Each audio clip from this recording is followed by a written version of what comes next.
Hello everybody, this is the Retro Bear once again welcoming you to Desert Island Games, episode number 17. Thank you very much indeed for being with us.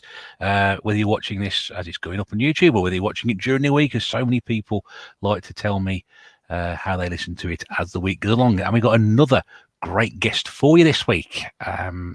And probably, I think the first guest I've had on who's not just strictly doing the gaming stuff. There's another side to his channel and what he does, which we'll get to through the course of this particular episode. If you haven't heard the program before, the concept is we take a YouTuber and you put them on a desert island with the concept of you have 6 games that you can take with you. They can be any sort of games that you want from any era. They can be arcade. They can be as basic as you like. And those 6 games are the 6 games you can take with you, and you are there playing those for as long as you are until you're rescued. Also, on top of that, we asked them to take one game, which we're now calling the second chance game, a game which they didn't appreciate the first time around, made put some more time into, didn't get to finish, etc. And also, because it's not really the case of having everything your own way, we make them take one game that they don't particularly like, they don't particularly get on with, or it's just, in this case, I think plain annoying, I think was the word that my guest this week used when he sent me the list. Interspersed with that, we'll be talking about their gaming history, how they got to this point in time, systems they may have owned, played on, experienced, and other bits and pieces. And of course, I dare say the few tangents that we end up going on the course of this. And that's why they're usually so long. I'm thrilled to say that my guest for this episode is a gentleman who does not just gaming, but repairs as well. And for those of us who are completely and utterly inept at holding the right end of the screwdriver like myself, watching these videos is a very educational and very fascinating process. A lot of people doing videos like that, but in this case, somebody we all know and love as a gamer, but also does the modding side and repair side and etc. He'll know more about this than I will. Speaking to us on what is a pretty wet night out here when we're recording this, from the depths of Wales somewhere, I'm very pleased to welcome my guest this week. Is Goodwins Place, otherwise known as Craig. Hello there. Good evening. How are you doing? I'm all right, thank you. How are you? Yeah, very wet out here in the garage tonight, but well, not in the garage. The garage is nice and dry, but Wales is very wet today, as much as the UK is. We seem to have had a sudden downpour of bad weather over the last 24 hours, which is absolutely crazy. I tell you what it is. It's almost as if someone said summer finished on Sunday and autumn started on Monday. It's been like that. Someone's just flicked the switch somewhere. Yeah. The last 2 days have been atrocious. Whereas on Sunday I was mowing the lawns in my shorts because it was that warm. Today I'm inside wearing a jumper. It's just one of those, isn't it? I know. I've braved my Retro Bear t-shirt out the garage tonight, so it's not that cold. Put on a jumper or a heater yet, so it's not too just bad. yet. No. Well, no. Those Retro Bear shirts are made of the highest quality material. Should keep you warm at least, anyway. First of all, thank you very much indeed for agreeing to do this, and certainly, I said, the first guest we've had who's got not just gaming experience, but other areas which people listening to may be interested in. For those people who've not come across your channel before, Craig, if you want to give us a bit of a brief overview of what you do on there and your interests and how you got started on YouTube and what took you there in the first place. Brilliant. Okay. Thank you for having me on. I absolutely love these. As I said, we've had a chat before, and I listen to these on the way to work now. They're my work podcast, so absolutely pleasure to be on. My YouTube journey, I suppose, is a bit of a strange one. That I never intended to do YouTube. I had YouTube accounts and things, as most people did when you signed up for Gmail and things a long time ago. And I think I posted one video that I made an Xbox, original Xbox, into an arcade machine with MAME and things on it back probably must be about 10 years ago now. And I didn't post anything. It just had music over the top of it, copyright music as well. So it had a copyright strike on it straight away. Oh, that's good way to start. Yeah, good way to start. But it was never intended that I was going to do YouTube. It was just a way of me sharing it with friends and family, really, at the time. And that video got quite a few views and things over time, and it's still up now, and it's still there. There's an original Coin Ops video. But so I left it after that for many, many years, and I started watching YouTube videos and things when I got back into collecting and fixing things, because as you do, you use YouTube as your Wikipedia of videos and use it for how you're going to fix That's right. things. And you look at it as an instructional way of doing things, and started watching a lot more gaming channels and things, mainly US channels first of all, and then started watching some of the UK ones. And I ended up on James Buckley's channel, do you know, from the In-Betweeners. Oh yes, He's oh, the yeah. annoying one from the In-Betweeners, Jay. Jay, that's it. Yeah. He does Twitch now, but originally he used to do a YouTube channel called Completed It Mate, and Right. big gamer, really into his games and things. And I was listening to one of his videos, and he said, if you ever see an interview with the In-Betweeners, you'll always see that he's at the back. He doesn't speak because he's got such bad stage fright when he's speaking that he hates it. He just, as a character, he can be the cocky one that jumps on cars and calls old people sort of things and everything else. But as an individual, he absolutely hates being in the limelight. And that was hit a trigger for me, because in my job, I got I don't know how, but I got a job that has got a lot of responsibilities with it. And one of those responsibilities is presenting and things. So I think just before that period, I had to present in what is Cardiff City Stadium, and on a big stage in one of the big conference rooms there. A few hundred people in the crowd, and I remember just sitting in the audience and my heart rate going up through my throat, really, and just thinking, I'm not going to be able to do this. I'm going to pass out on stage. And that feeling then just stuck with me forever. And I thought, well, I need to get my confidence up. And he said, James Buckley said, that's why he started doing YouTube. He started doing YouTube because he wanted to be himself on camera and do all these things. So I thought, you know, I'm going to do it. Mentioned it in the office to a couple of friends, and yeah, the rest is probably history. And I mentioned it, I did it. I think one of my first videos is in like a January, and it was filmed out here in my garage. I didn't even have a proper ceiling then. I had insulation foam hanging down behind my head, and it was absolutely terrible. But it's still up, and I've not taken anything down. I've not taken a single video of mine down. And I'd like just going back and having a look at them for my own archive and things. So yeah, it's probably where I got into it. And then I started doing the repairs and everything else anyway, because I've always done that on the side. And I thought, well, I'm just going to start repairing things and filming them. But I've never gone to the point where, right, I'm buying this so I can make a video. I'm not going to buy things just to do that. It's always been something that I want in my collection, or want for myself anyway, or I can buy something that's broken and repair it or modify it in one way or another. So yeah, that's pretty much how I got into it. And then I think it was probably Russ Newton and Dainster that found me and brought me into the community. Pre-live at lockdown streams and things like that. It was at that stage where I think we were back in the good old days pre-COVID. That's right, because I think I came across your channel because I think Dainster mentioned it, and that's where I picked you up from. So, and that was great, and that's probably where my involvement in the community came around, and I absolutely owe a lot to those guys, because yeah, it's a great community, and it's lovely to be part of it. And yeah, my channel is very different to a lot of people. I don't do a lot of pickups. I don't do a lot of gameplay or anything else. I do a bit now and then. But I am a gamer, and my history will hopefully give a little bit of that as a background to it. I am a gamer at heart, and I love gaming, and the tech repairs was just my thing, I suppose, and I got into, and it's followed on from ever since. I mean, we'll get to your game list and history first, but I mean, we did say beforehand when we had a quick chat, there's a lot of games on here which I think a couple have cropped up before, but most of them we haven't had, which is great. There's a couple of good. Yeah, well, certainly one game which is I don't think anybody would have. I think 100 guests probably wouldn't have got that game on there. And some real classic, and your gaming history as well. Plus, also, as we were talking beforehand as well, which we'll get to during the course of this, about how you got into doing the repair side of things as well, which I know is a big part of your channel. So I'd like to obviously get that in as well, because I want people to understand, as you said, it's main focus of your channel as such. Incidentally, I should also say this as well. If you haven't come across Craig's channel before, I will put a link in the description below. You can go across and have a look at those old videos. I'm like you. I occasionally, through morbid curiosity, I will poke around my old videos and have a quick look and see how bad they were. Yeah. And they usually are quite bad. I also look a lot younger as well, which is a bit worrying. I look a lot thinner than my early ones, I think.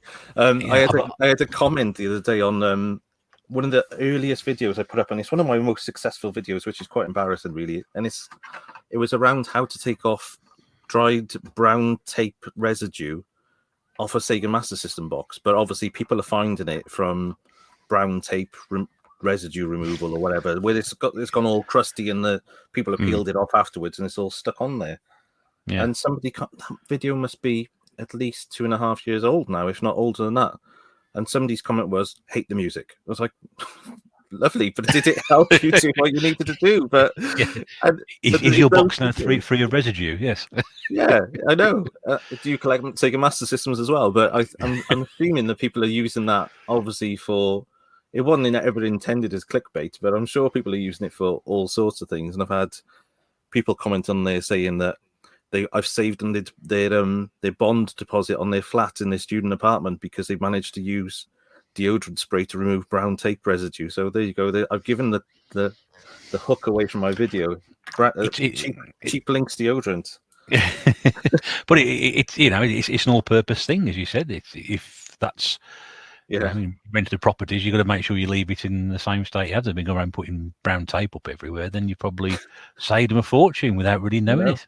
I know. There you go. And it wasn't my intention by any means, but yeah, some of the random videos I did right at the early days of doing videos were just they still get comments and things on them now, which is absolutely amazing. The way that YouTube works and serves up these things is beyond me how they're doing them, but yeah, grateful that they do.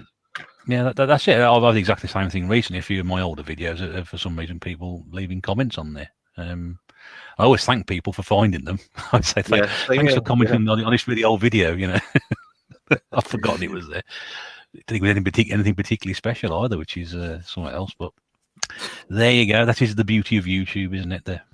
It's a strange old beast sometimes. Yeah, definitely. Right then, so let's crack on with the Desert Island games. Let's take in some of your gaming history first of all. Okay. If you have you got these written down, or do you remember where we were? Yeah. I've got a little Excel sheet in front of me because I knew my memory would fail me otherwise.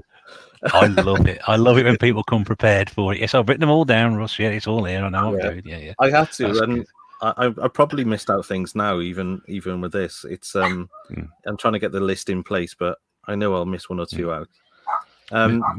Mrs. Bear always criticises me because I have an Excel spreadsheet for the recording schedule and for all this as well. So I come prepared as well. Great. That's the way to do it. Yeah. So let's crack on. If you want to sort of take us where you first sort of got introduced to games, really, which is when you were a very young age.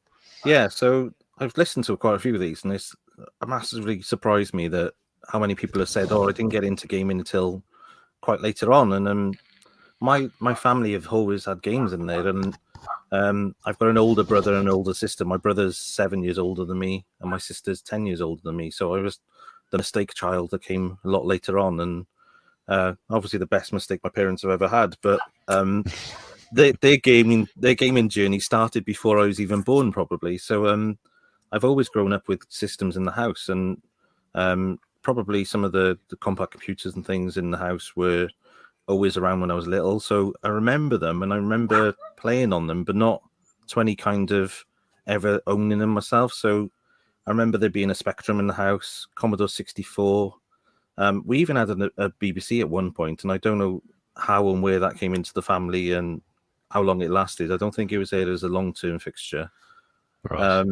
And then things like an Atari 2600 and games like that, I think we had in the house. But it's really strange because my parents are not into technology at all. My dad's a welder, and my mum has always worked in like an office and clerical type of work. So they'd never been into gaming, but they've been really supportive throughout our childhood in gaming areas. So it's not that they've always bought us everything we wanted, but they've always supported if we wanted to change systems. So yeah, that my gaming nostalgia probably starts from birth, really, and it was just that there was always games around.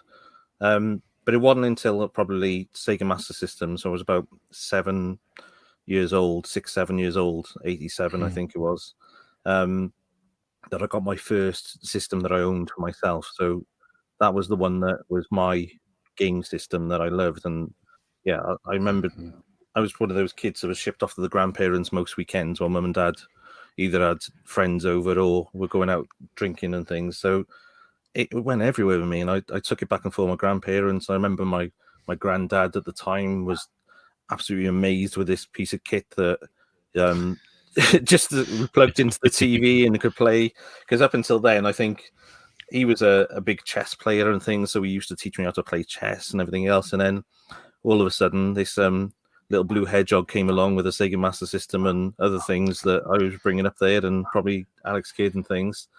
Yeah. And he lost his grandchild in his chess player for a while, but I've always played chess with him and for a few years after that as well. But yeah, it was always one of the systems I had with me, and I probably had it for a few years and probably invested every kind of Christmas, birthday, savings, everything into it. I had the 3D glasses, I had and it was like a steering wheel type joystick type setup. I don't remember that one. I remember the glasses, but I don't remember the steering wheel. Pretty much everything. And the one thing I remember about it the most was the card-based games, and I absolutely loved the Hue card type games. And yeah, I remember we had a caravan down West Wales as well, which we used to go to fairly regularly. And I remember stopping off on the way down there and buying Spy versus Spy in a little computer shop midway on the journey. And I think I took, as you do as a young kid, you probably had a wallet, even though you probably had your pocket money in it, and that was it. But I took this Hue card out of the box, and I used to carry it around like a credit card, and it was because it was Spy versus Spy. It was like my secret spy card at the time, and I absolutely loved that game. And yeah, I did play it as well, but it was my secret credit card type thing as well, which was amazing at the time. When you first got the Master System, did you ask for one, or was it just you just get given one, or was it your interest that sparked you having it? I don't know. I think I probably just got given it for Christmas one year. I can't remember it being on a list or anything else, or why I would have wanted it. I think it was probably my dad used to work away a lot of the time, so I think when he used to come home, he used to give me take me out and take me to the toy shop and things. And I had back then I was massively into toys and things, so probably a little bit later on, but I was into turtles and things like that. And he used to work in America he used to work as an engineer on ships and things, so he was always away, and he'd fly back via some big cities and things, and he'd always used to pick me up toys and games and things like that. And yeah, it was probably that I said it or mentioned it at one point, but I don't think it was ever on my Argos list of dreams that you circle and go through everything at the time. But then I think once I got my console, that was it. I was hooked, and everything after that focused on the Master System. Right. So what did you? I mean, many games you can remember from having you owned at the time, or I mean the card games are really interesting because a lot of people who perhaps got the Master System too don't realise. Probably wouldn't realise these cards actually existed on the old one. It's a function only available with the original Master System. I haven't got any card. I'm determined to get one or two one of these days. But people who were brought up with the Master System 2 won't know that. So yeah, I'm slowly going for a full set on the card games. I've got probably about 6 out of the 8, I think. that's not bad then, is it? I think it's 8 on the PAL set. But there's 2 in there which are quite pricey now, which I'm getting towards. Obviously, those final 2. I think Hang On was a card game, but it was in bundle, so you can't get it boxed. Built it, wasn't it? Yeah. But you can get it as a card as well. So I've got the card loose, but not as a boxed version. So the boxed version was quite rare to get at the time. I think Great Soccer is one of the other ones, and I must have a few actually to get. I can't remember the exact number of them, but I've got a fair few now. And yeah, but back in the time, I think I only had maybe Transbot and Spy versus Spy on card. The rest of my games then were all cartridge based after that.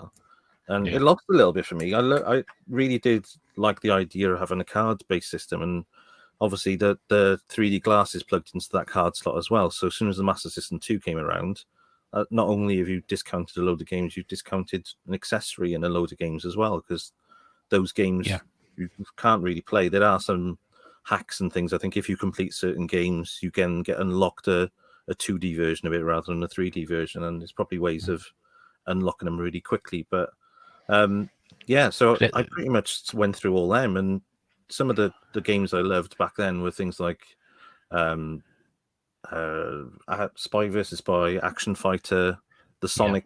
Sonic obviously was just probably the one that really got me hooked onto the system. I replayed that so many times, just trying to get every Chaos Emerald and everything else. It was just one of those things that replayability for me was just absolutely amazing as a child. Yeah, it's a great game on the Master System. Sonic. I remember it's different, isn't it? I know it's pared down. It's not the same version on the Mega Drive, but it's a version in itself. I think, if I remember I correctly, think a the lot of people said Game Gear it's is the same. I think so. I think that one and the Game mm, Gear are the same version, and then yeah, you go into the Mega Drive, which mm, is totally different. that's it. Yeah, I absolutely loved that system, and I think I kept it for a fair few years. I don't think I ever went to the Master System 2. I just didn't need to at the time. Mm, So the first time I owned a Master System 2 was probably not long ago, a few years back when I was buying bundles of systems to get the games and things. yeah. Yeah, but that Master System stuck around with me for a fair few years and didn't have a huge collection of games, but enough to keep me entertained. So I had some of the 3D games as well, and those kinds of things. So I think it was Space Harrier and Yeah, those types of games that were just classics for the system, really. that's why I always prefer the Master System over the NES. I know there is a crossover with some of the titles, but I always associate Sega with the arcade games I was playing then. So Yeah, for me, when I look at the Master System, you've got all these great arcade games, and then I look at the NES, and you've got some of them, but not all of them. And the NES has yeah, got a lot of good titles in its own right, but I mean, I never owned a Master System at the time. I knew a friend who had one. I never played in the Master System, but for me, it's always the more nostalgia. That's why I've been collecting quite a lot of Master System stuff recently because I feel more towards it than the NES. And yeah. I, having the 3D though, I mean, those glasses are really expensive to pick up now. I mean, I know there weren't so many games for it, but as you said, once you remove that 3D option, remove the card option on the Master System too, Yeah. that's unless you were playing on those at the time, you weren't going to experience them. No, exactly. And I think a lot of the ones you see on eBay and things now they're damaged because I think people have put them onto adult heads now and they crack right down the middle or the Oh, arms snap really? off. So Yeah. it's very rare to find a decent condition set. But then even then, you're probably not going to be able to put them on your head as an adult now without breaking them anyway. So I know there are some third-party glasses you can buy that plug into the Master System. I think Tutti did it on one of his videos. I think he bought a set of like Logitech ones or something that were for Oh, the right. Yeah. PC, and they plug into the adapter for the Master System.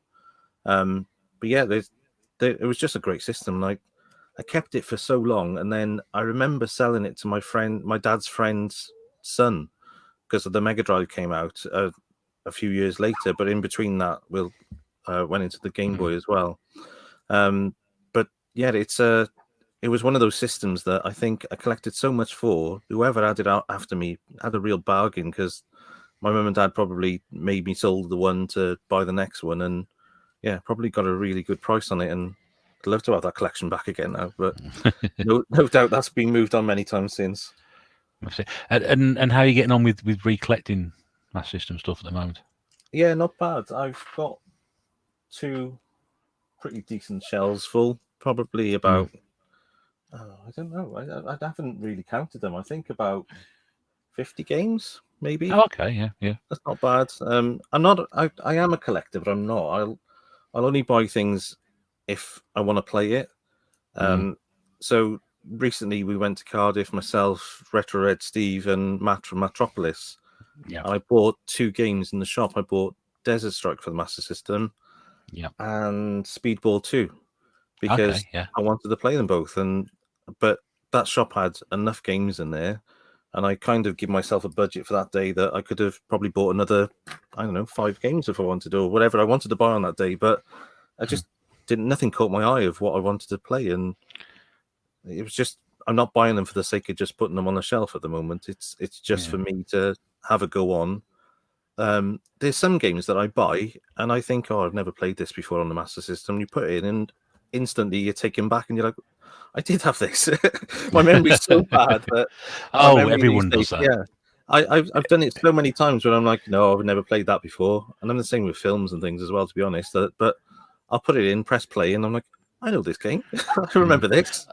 I was watching somebody's video that and they got some games, just sort of screenshots rolling in the background, and all of a sudden I thought, I think it was an Amiga game, and I thought, I played that. Yeah. And it just comes back. Yes, of course. Yes, I remember that. I had a demo of that and played it. So you're not the only Yeah. one. Then again, if you start doing like I do, you imagine that games exist that don't actually exist at all on certain systems, and you get to Yeah. that point, it's the other end of the scale. It's like that. I saw that video when you, Steve, and Metropolis went down to that game shop, and Steve walks right past the front, doesn't he, or something? Where's the game Yeah. shop then? I know. Big sign saying game shop, you know. Yeah. I love Steve. I mean, he's such a great lad. I think we were both disappointed because he did the second one of these, and we had so many problems with the audio on it. It was an absolute nightmare. But That's it's the internet of the valley. See, it's no good. that's it. But it was so much fun. It was so much fun to talk to him. I felt so bad afterwards, and I think he felt bad about it as well. But the problem is when you do something like this, you can't sort of say, "Oh, yeah, there's a problem recording. I have to record it again," because you're never going to capture what you're talking about in the first place, No, are you? exactly. So after the Master System, what was next for you? So Master System, I probably had this other system alongside it. So I remember when the Game Boy came out, I totally skipped Nintendo up until this point. I remember a friend across the street from ours had an NES, and I used to go over there and play on Mario and Turtles and a couple of other games and things. And the local shop had one as a kiosk as well. But that's my only experience of an NES at the time, and I didn't really fall in love with it back then. But I do love the system now. But Master System is probably over the top of it. But I remember the Game Boy coming out, and that was my next system, and that was the one that just absolutely blew me away. That you could take it out with you, and it was handheld and everything else. And I think that's the one that it probably came out at a point. My birthday and Christmas are quite close together, so I think Pete on the Retrocept said exactly the same. I used to pool my Christmas and birthday together to get a bigger present or something. But I think the Game Boy, I found out about the Game Boy probably off season from my birthday and Christmas, so it was probably months away from me getting one. And it must have been leading up to the summer because Walkers were running a competition at the time to win a Game Boy, and it was in the Walkers Quavers. Oh yes. And I think you had to get a packet of Quavers, open it up, and there was a little blue packet in it, like a salt and shake packet. And if you found one of them, you could win a Game Boy. And I think I bought so many packets of Quavers, I must have stunk of cheese for like the month surrounding it. I was just eating Quavers constantly. But yeah, I never won one. And I think that summer, myself, my mum and dad went on holiday. My brother and sister, I think, stayed with my nan.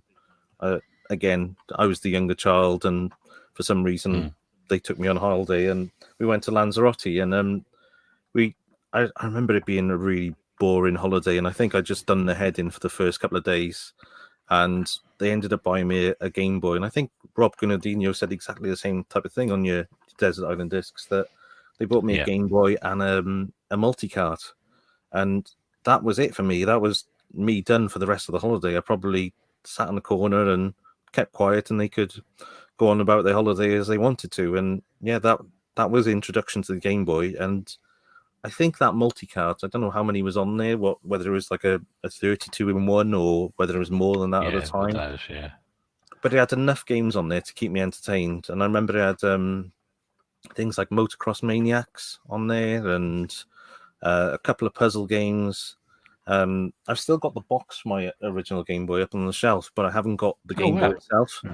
That's the only thing I've got from probably my childhood gaming is that box. But we never sold Game Boy. It was one that stayed in the house for pretty much the whole way through. My mum and dad used to love the brick game, as they called it, which was Tetris. And that's the only game they ever played. And they didn't even play it on the Game Boy. They had one of those LCD, like a Tiger handheld type thing, but it was just called Brick Game. And they absolutely loved Tetris for some reason. And yeah, so that was one of the games I think got me into the Game Boy as well, as playing Tetris, and just absolutely loved it. And playing through those games on that multi-cart was probably the hook for me to keep the Game Boy all the way through. And I think it stayed in the family until grandkids came around for my mum and dad, and it just disappeared from the toy box one day, whether it got thrown away because it was damaged or it just, I don't know. These things happen, don't they? Yeah, boot sale or whatever else as you're clearing out.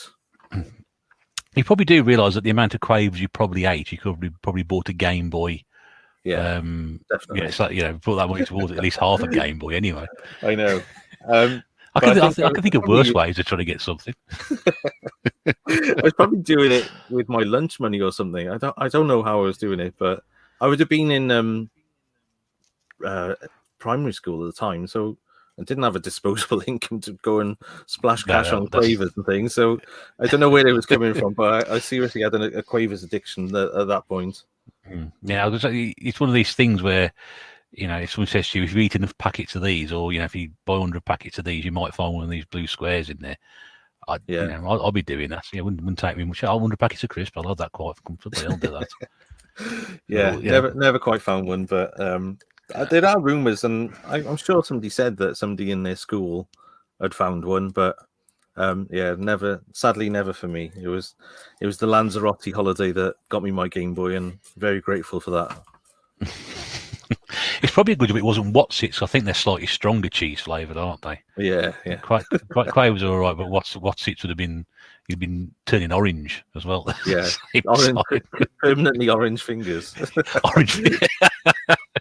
You wouldn't even be able to play your Game Boy once you won it because you'd have orange hands. Apart from the multi-card that you got, I mean, obviously with the time you spent with the Game Boy, any particular favourites that stand out? Yeah, Super Mario Land, the original one, is probably the one game that, and I don't think it was on the multi-cart. I think I ended up buying that maybe that following birthday and Christmas. That's the one game that I can run through even today without. I can't speed run it as such as some people do. They insanely know how to jump and exact spots and things. I just can't do that. But it's the one game that I know confidently that if I switch it on, I can finish it in one go without having to worry about it. I know the format of the game inside out. And again, it's probably one of those games I just played time and time again and over again, just for fun, really, because there's no real saves, and I probably wasn't paying much attention to scores or anything at the time. I was probably just glad to get to the end of the game and then switch it off and start again in a couple of days' time. So, and no save states on that either, I don't think, was there on Mario 1?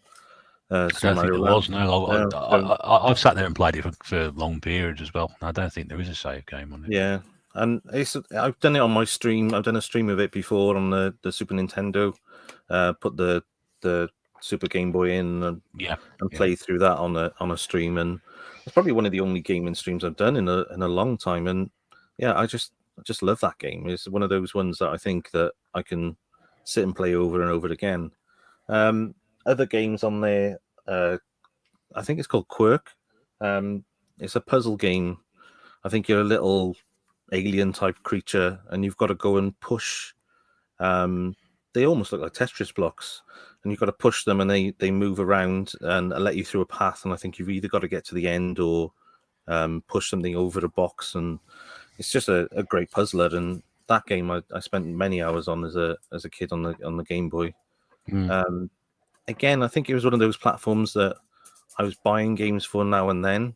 It wasn't really a system I think you could rent them for or anything else. It was just one that you owned. But I think when I got to the Mega Drive, I started renting a lot more games than owning at that point. But the Game Boy was probably those kinds of games that I was getting into. Things like I remember really clearly the music from Bugs Bunny on the Game Boy. It's not a positive thing. It's another puzzle platformer type thing, and it's a good game actually. It's not a bad game, but the music is just one of those ones that gets in your head, and then you're stuck with it for probably eternity. 20 years. Things like Home Alone. I remember having Home Alone for Christmas one year. I don't think that was a great game either. But yeah, I had quite a few box games and original games for the Game Boy after that multi-cart. It was only the one multi-cart I had at the time, and then everything else in the UK was probably legit box games after that one. Well, one game I remember on the Game Boy, so I really enjoyed playing, was Double Dragon. I thought that was a Yeah, really good conversion of that. I thought I was very impressed with that. But I like it because I used to just take it away with me, and years later after they came out, and I would take it away with me, and I'd take probably. I say take a game. I'd probably take the Game Boy Advance, and I'll just run everything through that, the colours and what have you. But yeah, just have something like that to go. Because I remember when the Game Boy first came out, because I was probably at secondary school at the time, and we were like, "Oh, it's in black and white though. No one's played games in black and white." And you got the Links and the Game Gear coming out, and they were in colour, and it's gonna be great. And of course, it didn't turn out like that, did it? no. Game Boy just caught that one moment in time that was there, and just went straight to the moon on it, and never looked back really. I think I was one for accessories as well. I remember having the Game Boy Lights and things, but probably third-party ones, and it used to build it into this monster of a system, and it was no longer a portable Game Boy. It was more of an LCD desktop at the end of it, and yes, and everything plugged into it. And yeah, it was absolutely.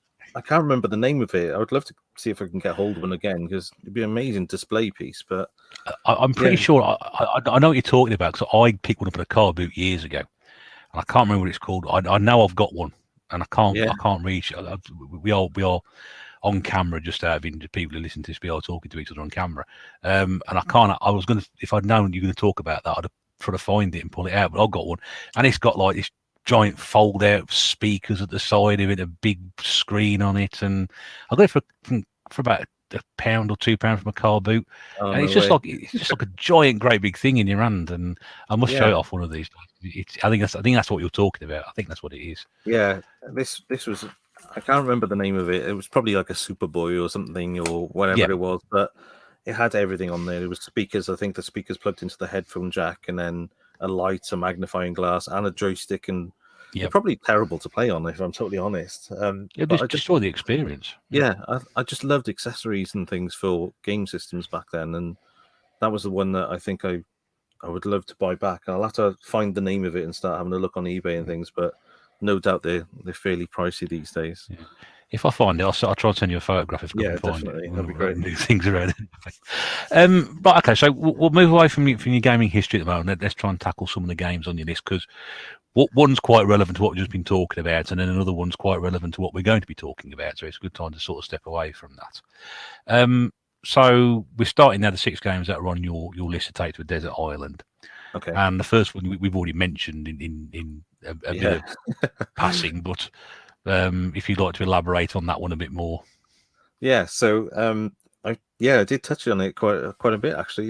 Tetris is my game number 1, I think, to take to the desert island for me, and it's probably back to that connection with the parents and things. As I said, the brick game was are always around, and as I was a kid, and I think even now, I think if my mum and dad seen for sale somewhere the brick game on an LCD, they would probably buy it, and it would probably be down the side of the sofa next to the remotes for them. But and I think that addiction just passed on to me. I think it was a bit of a family competitive thing, and I absolutely love Tetris. The original Tetris, just never really got into any of the follow-on ones from it, and I even tried the one on the Switch recently, and the Tetris 99, wasn't it? Yeah, and to me, they overcomplicate these things. There's certain amounts of games I think that they're classic as they are, and I know there's so many different ports of Space Invaders and Pac-Man and everything else, but for me, I'm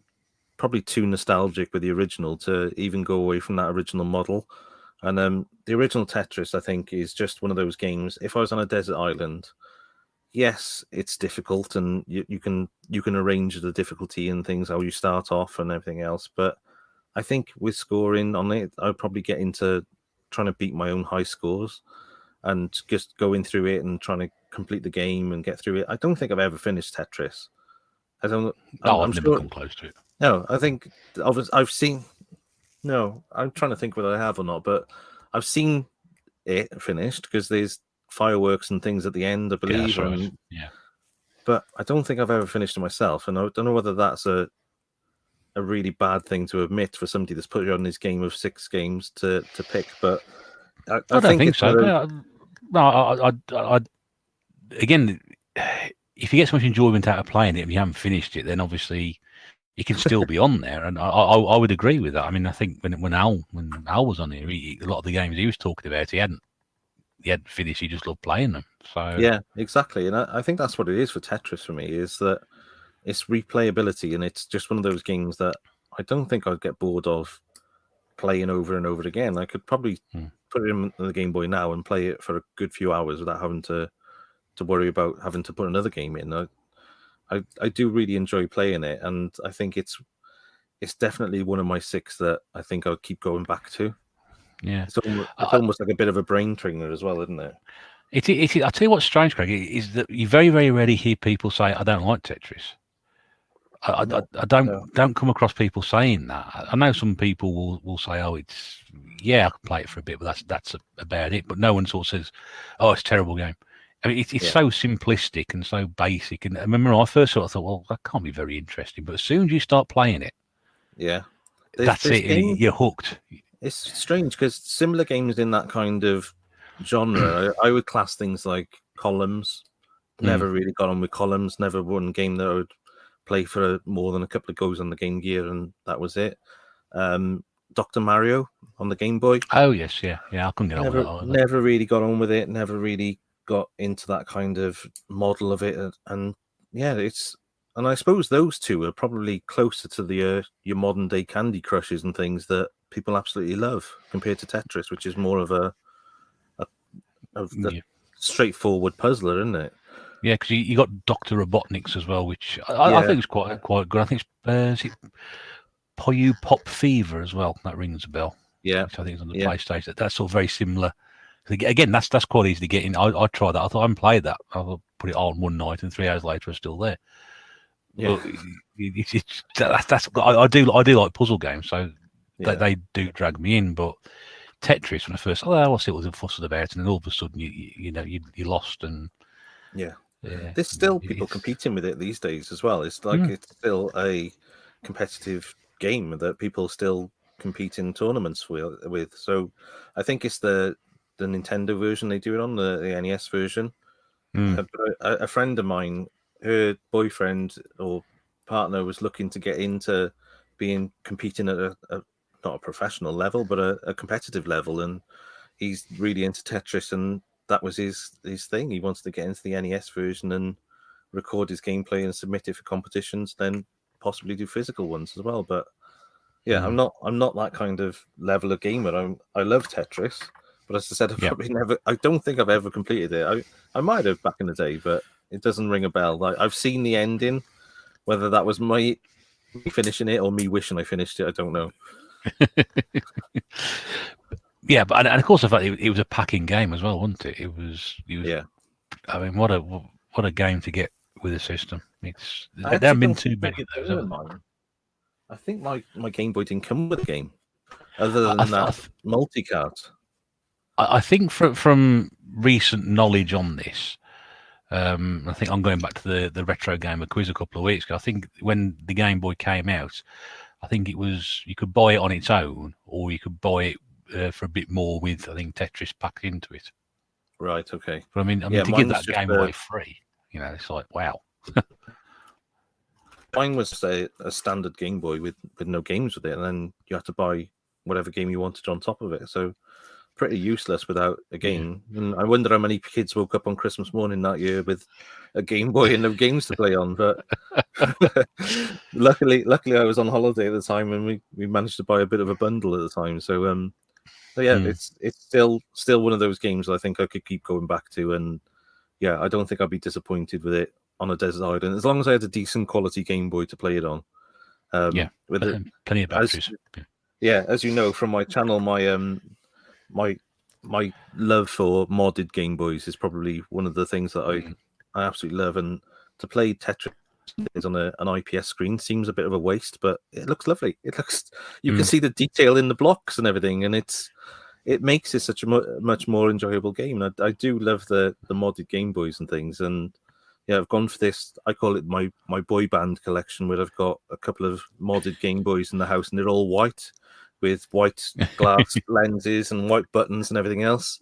It's a bit like E17 if they were to be a Nintendo lineup, and yeah, it's a little bit different, but it looks lovely in the living room, and the wife's let me keep her in there. So yeah, I think if I had them in bold, bright colours, she probably would have told me to go back out the garage. So yeah, they're staying. Yep, I love the choice of the game. So I mean, I would completely agree with that one. It's probably my sort of top 3 or 4 puzzle games. That one, it's hard to beat, really.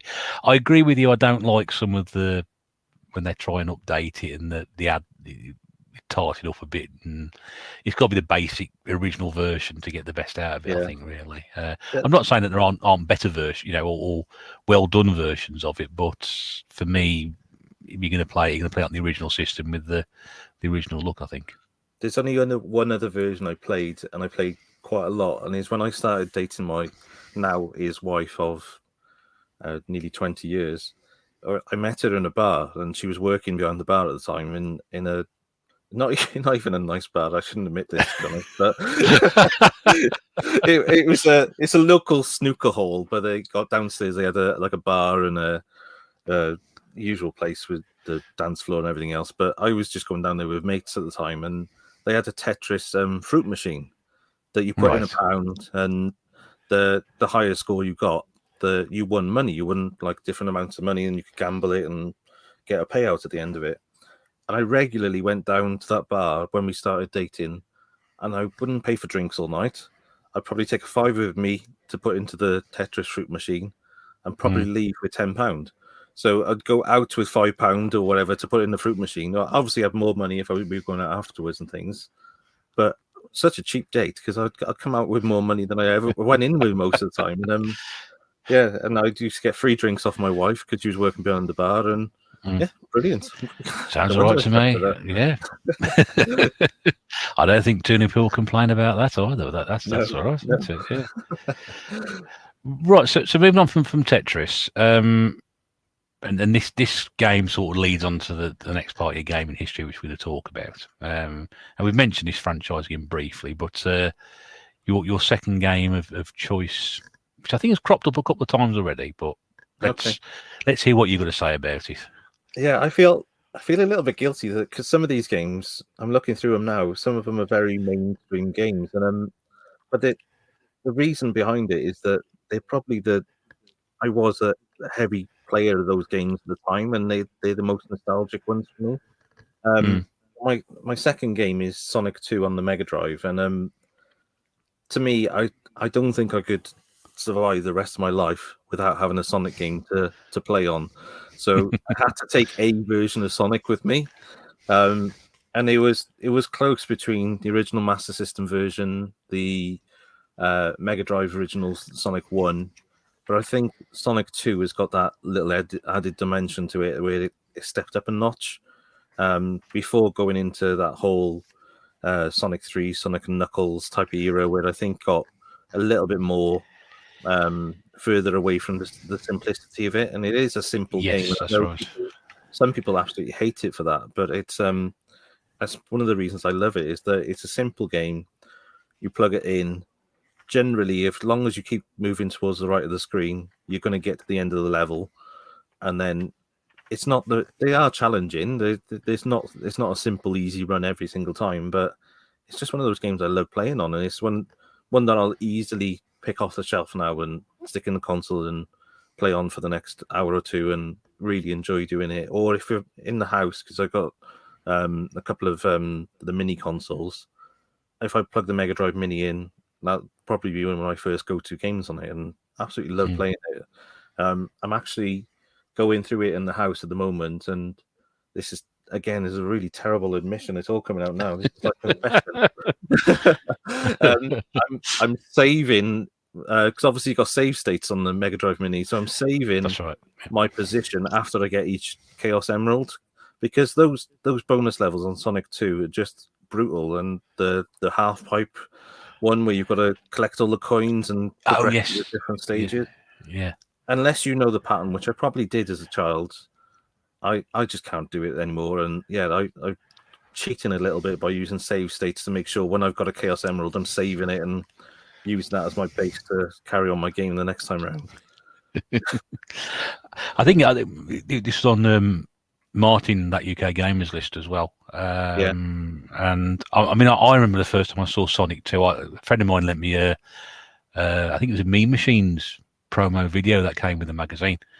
And he said, "Oh, just watch that." And I think it was a Chemical Zone that was on there.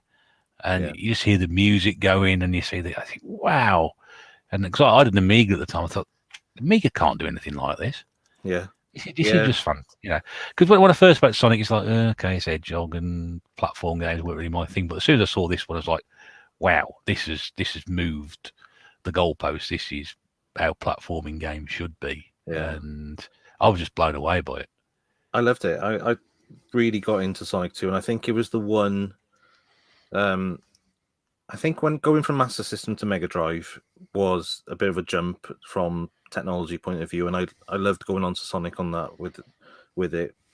But Sonic 2 was probably my first game that I massively was eagerly awaiting to get on, whether it was Christmas or birthday or whatever it was, during the time I got it. And I think I like built myself up with excitement to get it, and then probably played it non-stop for the next 48 hours just to try and get through the game and complete it. But which is strange, isn't it? But we all do this as gamers. We get a game, we spend all this money on it, and the first thing you want to do is finish it and then put it away. I But it's probably I was hoping somebody could explain that to me. It's the reason why there was this desire. I mean, I had the same thing as well. Is you get the game, you sit down and you just play it through, and then you complete it. You think, well, that's cost me whatever it was, and I completed it in 2 days. You know, it's like, what's the point? That's not the point. It's strange. You just can't fathom it. It's almost like there's a badge of honor to complete it as quickly as possible. So when people ask you at school, "Oh, did you got something to say?" Yeah, I finished it in a week. Oh, I finished it in 3 days. You know, it's like, it's not a competition, but it seemed like it. I think Sonic 2 has got a lot of different routes to it as well, and that's one of the things. I think that's what got introduced with that version for me, is that Sonic 1 was pretty linear. You had one route, similar to a Mario type game, isn't it? The original Mario, it was one route. You could go down, obviously, different elements on Mario and things into tunnels and things, but most of Sonic 1 was just quite a linear game, and Sonic 2 brought in that different routes and different options, I suppose, to go through different ways, and then I suppose increase your speed and do all these different pieces in there that didn't exist in games before that, or in Sonic games before that. And yeah, it's the one that I keep going back to, and there must be a reason for that. And as I said, I don't think I could go onto a desert island without having a Sonic game with me. I played Sonic Mania and a couple of others on the newer ones, and again, they're amazing games. But I think the simplicity of Sonic 2 is probably where my mind sits. I suppose it doesn't want the complexity of everything else that goes along with it. Yeah, I was going to ask you. You may have answered the question there. I was going to ask you a quick question about Sonic games. Sonic 2D or Sonic 3D games? Oh, 2D. Yeah, I briefly played on the ones on the Saturn and things like that, the 3D type games, and it just never been of an interest to me. Even the GameCube ones, I think, just they don't do it for me. I think it's a different setup and almost a different franchise. If it was a different character there, I probably wouldn't have got into it as much. I played them out of curiosity because Sonic's always been there, and it's been a character that I think has been through all the different gaming genres with me. But yeah, I think Sonic 1 and 2 are probably the first two that I'd stick with.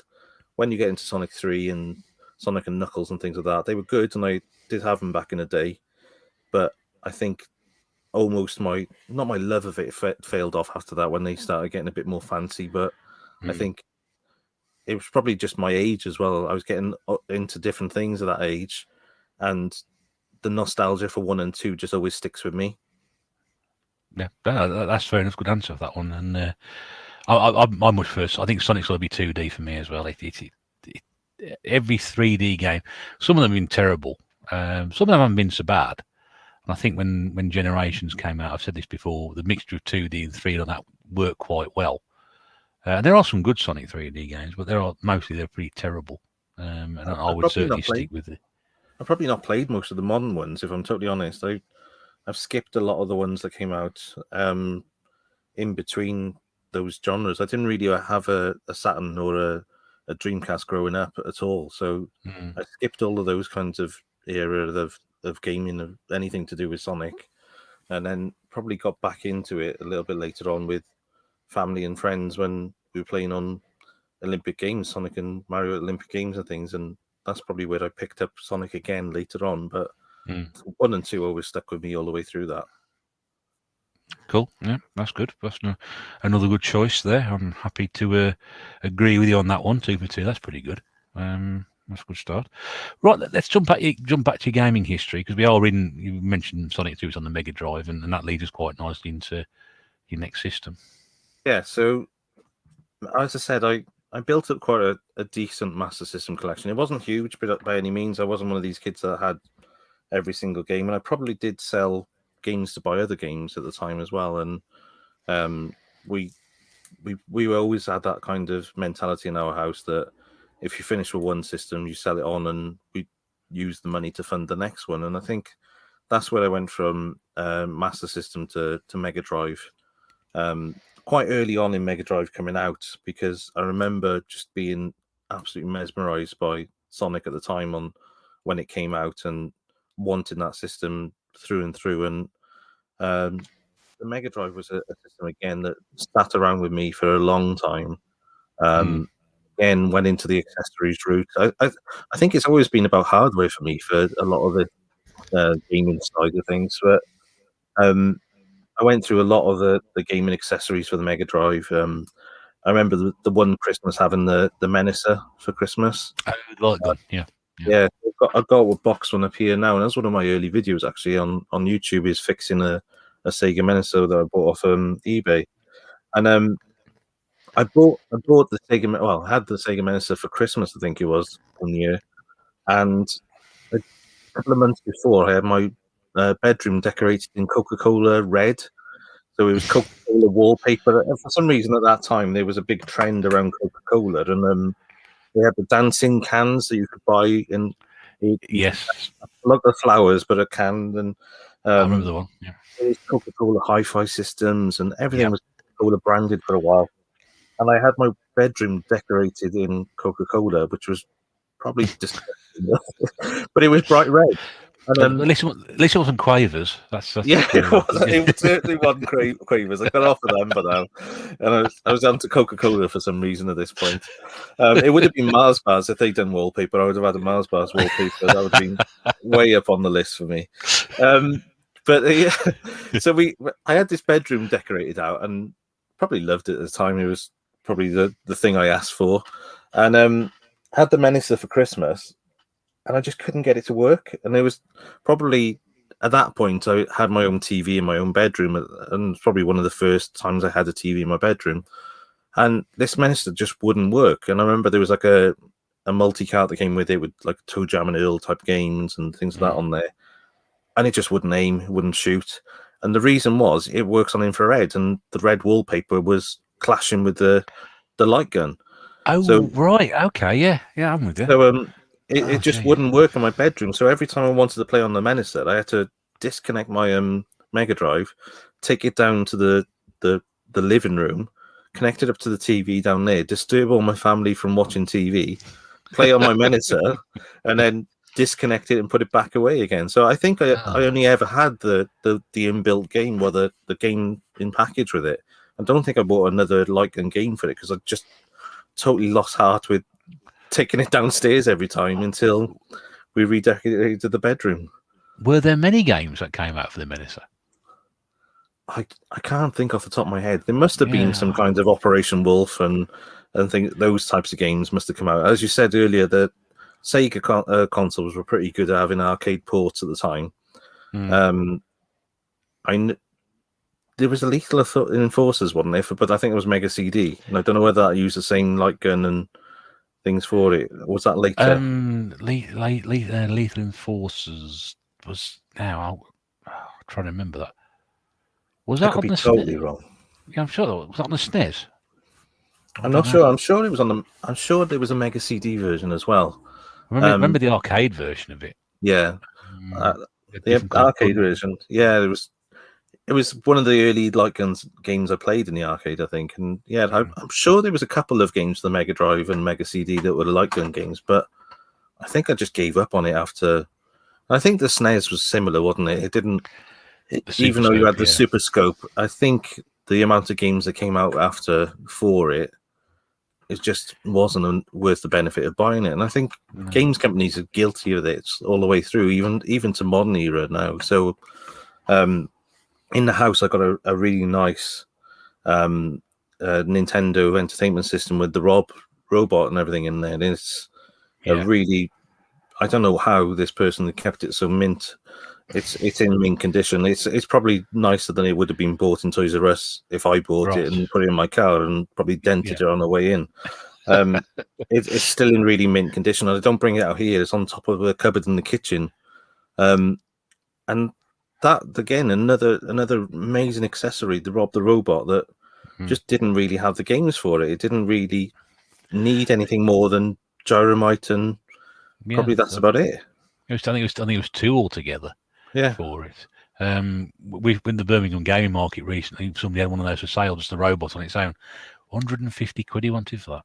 Yeah. Then, well, this one I bought this off a friend who got it in. He's a toy collector, and he rang me up one day and said, "Oh, I've got a couple of things that's just come in the shop I think you'd be interested in." And I was like, "All right, okay."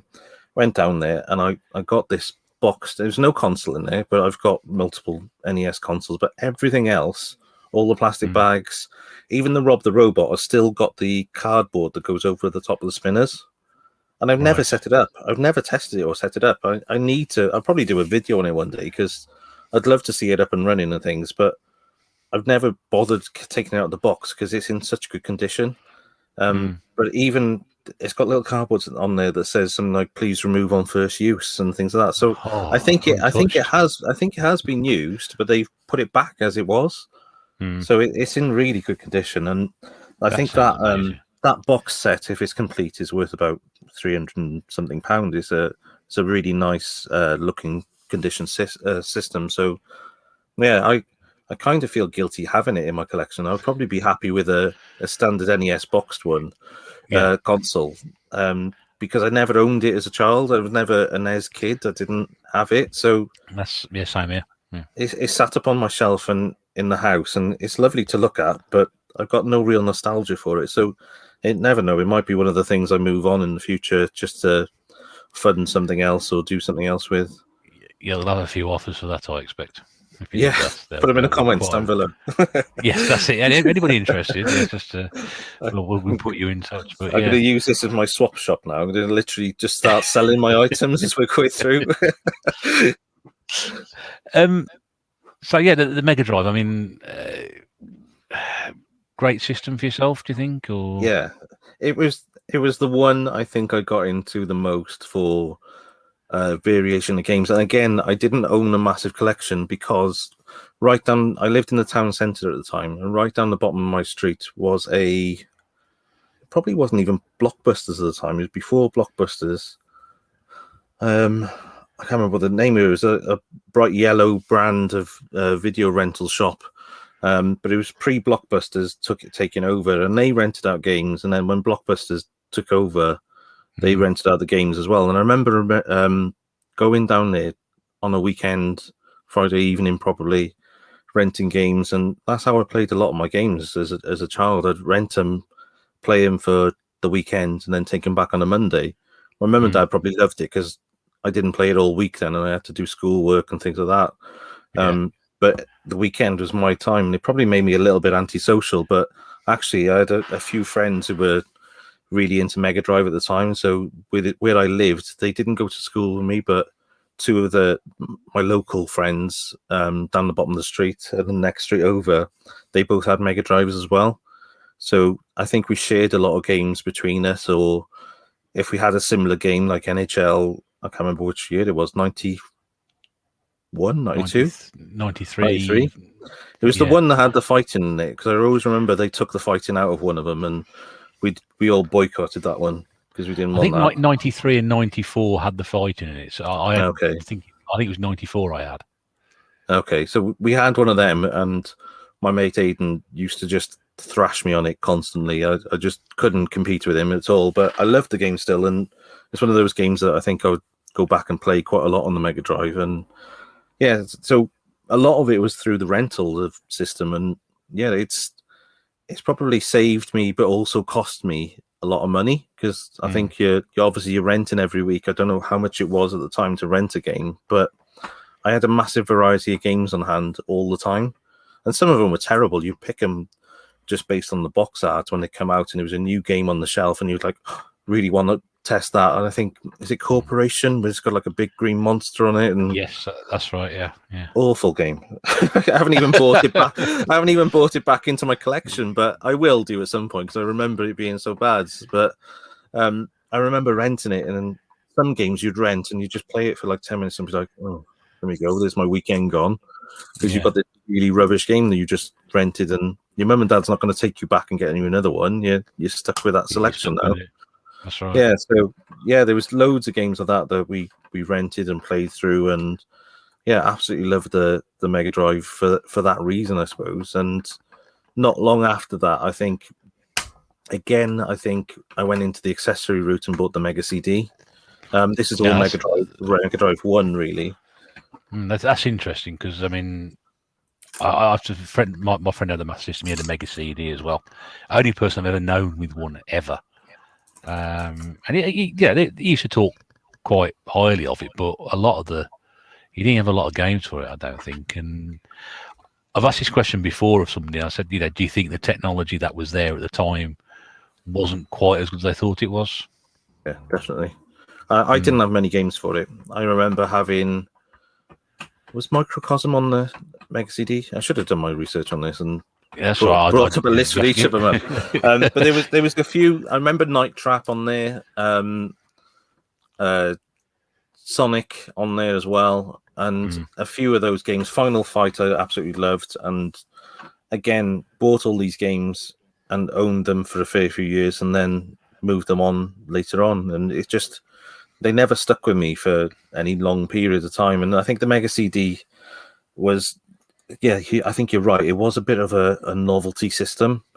Most of the games could have been run on the standard Mega Drive, and I got one just behind camera now, and it's my go-to Mega Drive system. I got the Mega Drive Mega CD underneath, and then the Master System converter sat on top of it, and that's my go-to gaming system. But it's very rare that I actually turn the Mega CD on. It's just there. It looks cool, and it's something that I remember having as a child. And it was probably mine and my brother's, that one, I think, because I don't know how I would have had the Mega CD as my own. It would have been probably quite expensive at the time, and it was probably for both of us to play on. Even though I had my own Mega Drive, he probably had his own Mega Drive as well. And then we probably went on the Mega CD as a shared item a little bit later on. Yeah, because it's a pricey system to pick up nowadays if you can try and get one in working order. That's the other thing as well, because a lot of them tend to be sort of sold as spares or repairs. And I've had a look at myself. I think it's one of the very few systems that I don't have that I would like. There's some I haven't got that I wouldn't want, but that's probably one of them I would just want because, well, I've got the original Mega Drive. I've got the master. Your setup there sounds exactly what like I've got. It's I'm just missing the Mega CD. So one day it'd be nice to own one of those. It's nice. It is a nice system to have, and it looks great. It just looked really good.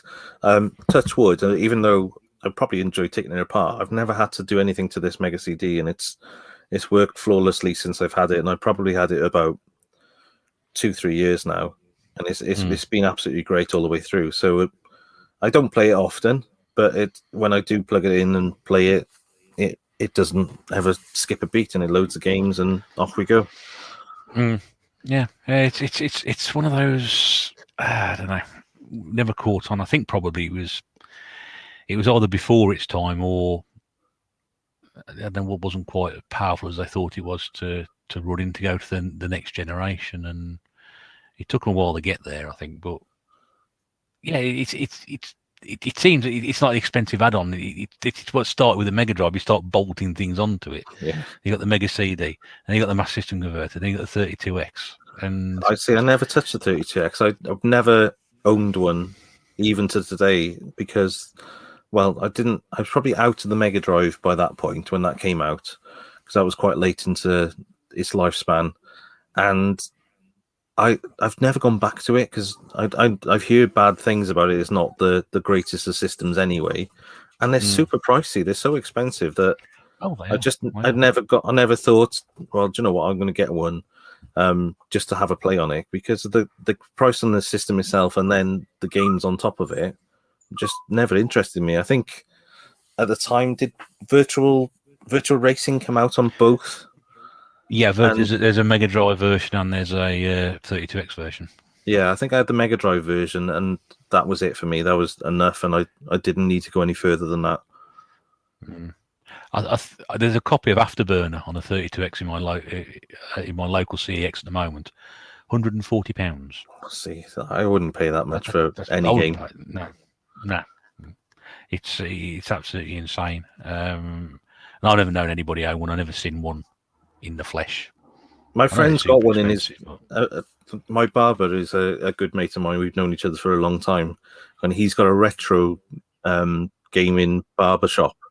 So it's amazing. He's a big Star Wars collector and really into retro toys and things. So he's got a live audience of people bringing him things all the time, and because they all know that he collects retro games and things like that. He's always getting people coming into the shop saying, "Oh, I found this in the attic. Do you want to buy it?" and everything else. So yeah, it's we've always like touched on different things and swapped over things between us, and he's a great source for me and gets me a lot of really good systems, which I'm really appreciative of. But he's got a 32X down his shop now as part of his display, but I don't think it's got the cables and everything else to go with it, because you need a cable to connect between the two systems, or I can't remember what the setup on it is, but I know he's got one on display down there. But I don't think he's got any games for it or anything else. It's just the plug-in unit, and that's it. I remember when it came out and thinking, well, I was talking about the Saturn came along probably within 12 months of it coming out. Yeah.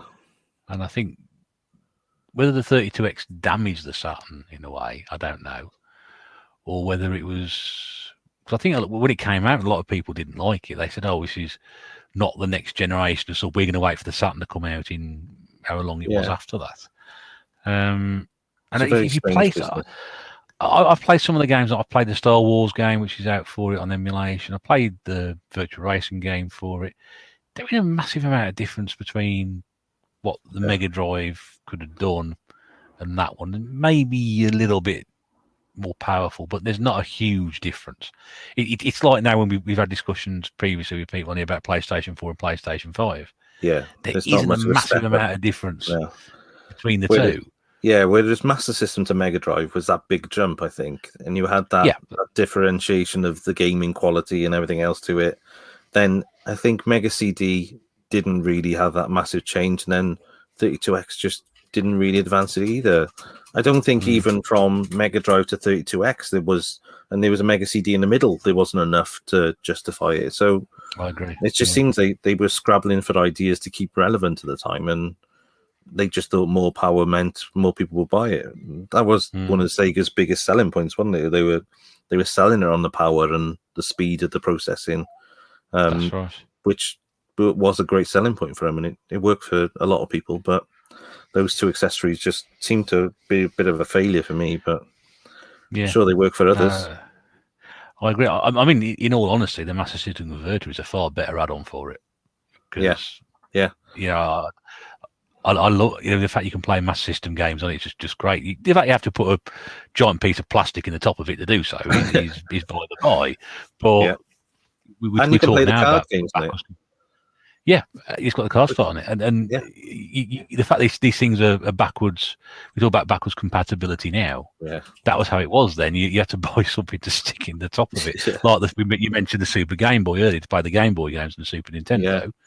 you had to buy another giant piece of plastic and shove that in the top of the SNES, which is it's amazing, really. But no, I wouldn't be without either of those two. I think they're brilliant additions to it. Brilliant. Yeah. Speaking of which, it's about the Super Nintendo, which is the next item on your gaming history. Did you have the Super Nintendo around the same time as the Mega Drive, or? Yeah, I think I must have had a period where I don't think I would have had two systems because we just didn't back then. So I don't think I would have had a Mega Drive and a Super Nintendo at the same time. I probably rented one for a while. Again, do you remember the big plastic carry cases you could get, and you could rent them from the game shop? So I probably rented one from Blockbusters on a couple of occasions. I think I even remember renting an Atari Jaguar from there as well. So many different systems. They rented out everything back then. But I think I rented it out a couple of times, and then at some point, and I think it was Street Fighter 2 that converted me from Mega Drive to Super Nintendo. I haven't really touched on my whole arcade experience and things, but arcade has been there pretty much since day one. I live in Barry, which is part of, and Barry Island is obviously 2 miles down the road from me, which is a seaside resort and just full of arcade games. So, and every chip shop and every kind of corner shop around here had arcade games in there. So my whole history was pretty much built on gaming in arcade environments as well. So Street Fighter 2 came out, and that was the game that really hooked me at the time. I was probably down Barry Island playing it, and then when it came out on home consoles, that I had to have it. And I think my mate, again, the one who lived close to me, had it on the Mega Drive and played it on there, and it was great. Obviously, the first time you're playing it on a home console is perfect, and then you see it the second time around, and you see it on the Super Nintendo, and that's the one that converted me. And I think it was the control pad with the 6 buttons. I know you can get a Mega Drive 6-button pad, but at the time I just absolutely loved the Super Nintendo port of it. And I think I must have sold my Mega Drive, bought a Super Nintendo, and then come across another Mega Drive later on.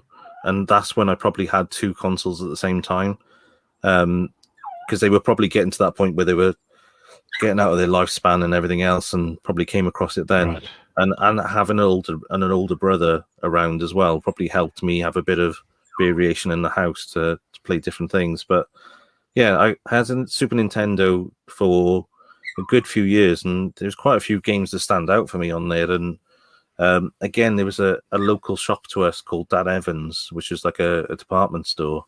And that had in the basement the game selection. And I remember they had all the kiosks as they went through the ages. I remember it was, if I was to do like a time lapse of the kiosks, the same spot in the shop would have the kiosk, and it would change through the consoles. And I would love to have had a photo of every one of them on there. But I remember playing NES down there. I remember playing Game Boy on a kiosk, and then I don't think they had a Mega Drive one, but they had a Super Nintendo, and that's where I seen Star Fox, Star Wing for the first time playing, and that was my hook into it, because that was the other thing. So Street Fighter 2 was brilliant.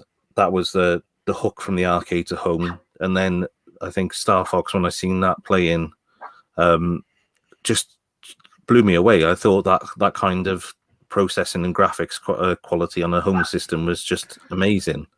And yeah, I think that's the time period I had it, and I played things like Pilot Wings and quite a few different games of that period, and probably built up Pilot Wings. built up a small collection again for the Super Nintendo. Nothing major. I probably rented them again from down the local video shop. So didn't need to have a massive collection at home at any one point. Played through things like Super Mario World and things like that as well. Never really got into any of the Pokemon games on the Game Boy or anything else. It was one of those franchises I probably missed entirely. But Super Mario and things like that always stuck with me, and it was always a game that I'd be playing and things, and always kept in my collection throughout. Yeah, and the next game, do you want me to cover off what it is? I'll just add a couple of things before we move on to that one. I mean, Pilot Wings you mentioned now. I mean, I love Pilot Wings. When it first came out, that's such an original game. There was just nothing else like it at the time. And a friend of mine, I think did he rent it or did he buy it? I can't remember. And he wasn't very impressed with it because I didn't have one of the system myself. Yeah, I'm sitting there thinking that's the sort of game I would really like to sit down and play properly. I think they got the game for me that. I mean, they've got Super Tennis. I used to love Super Tennis on it as well. Yeah, that was brilliant. But the game that sort of really hit home what it could do was the Super Star Wars game. I know. I didn't play that. Rock hard game. But as soon as I saw it, a friend of mine, he got it, and I just remember going, wow, this is just absolutely amazing. Really just sort of hit home. I know the Super FX chip, you mentioned Star Wing, and there were other games for it as well. And then you got the Donkey Kong Country game. Yeah, they were good. I mean, I remember seeing that for the first time. I was like, this is like a bloody cartoon. This is just fantastic graphics on it, and I thought it was a great little system. It really was. I still would favour the Mega Drive over it. What about you? Would you put it above the Mega Drive or behind it, or? Yeah, I definitely Mega Drive over it, but there are some games on there that I think the Super Nintendo do really well. So you mentioned a lot of them then, the Donkey Kong series, Donkey Kong Country, and some of the Disney games on there. I think this is probably a massive debating point, but I prefer them on the Super Nintendo than the Mega Drive. Again, probably from a nostalgia point of view rather than game quality. I probably played Aladdin on there rather than on the Mega Drive. But definitely the Mega Drive is the one that's constantly set up in here. I don't have a massive amount of desk space for setting things up. I've got my B&O TV, which is connected up to my Mega Drive. I've got a Trinitron on the other end. It's got a Super Nintendo on there. But out of the two, it's always the Mega Drive that gets switched on first. And it's if somebody told me that, right, you've got to clear out everything in this garage apart from one console, which one would it be? It'd probably be the Mega Drive, just for that reason. Just that it's got the range of games that I want to play on it, and it had a variety on there, whereas Super Nintendo had a really good selection, but I don't think they went into the full breadth that Mega Drive does. Yeah, I agree. Your dog agrees as well. In the I know. I don't know whether to let it in a second. 2 seconds. I'll be back now. Sorry. That's all right. That's all right. While he's sorting the dog out, I'll just mention that you are listening to Desert Island Games with the Retro Bear and Goodwins Place, episode number 17. And if you are interested in being a guest on Desert Island Games in the future, I'll pop my email address in the link below. He's managed to sort the dog out. There we go. If you are interested, do drop me a line. We'll try and get you on a future episode as well.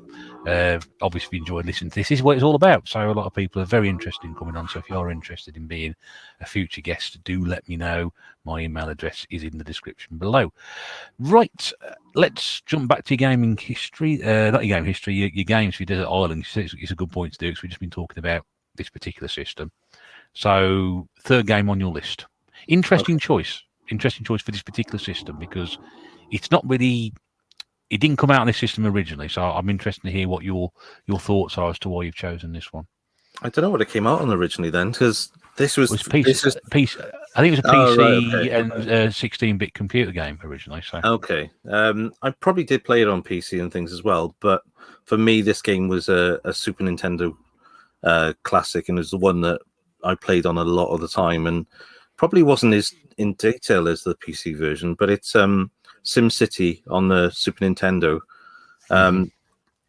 Again, it's another one of those games that I think I could play for a number of hours and not be bored of, or you don't have to be sat there playing it intensely. You could, if you're on a desert island, I'm sure there's plenty of other things to do as well. You could probably build a city, let it mature a little bit while you're sitting in the sun, go fishing, do something else, and then come back to playing a little bit of SimCity again a little bit later on and fixing your city after it's been destroyed by an earthquake or something.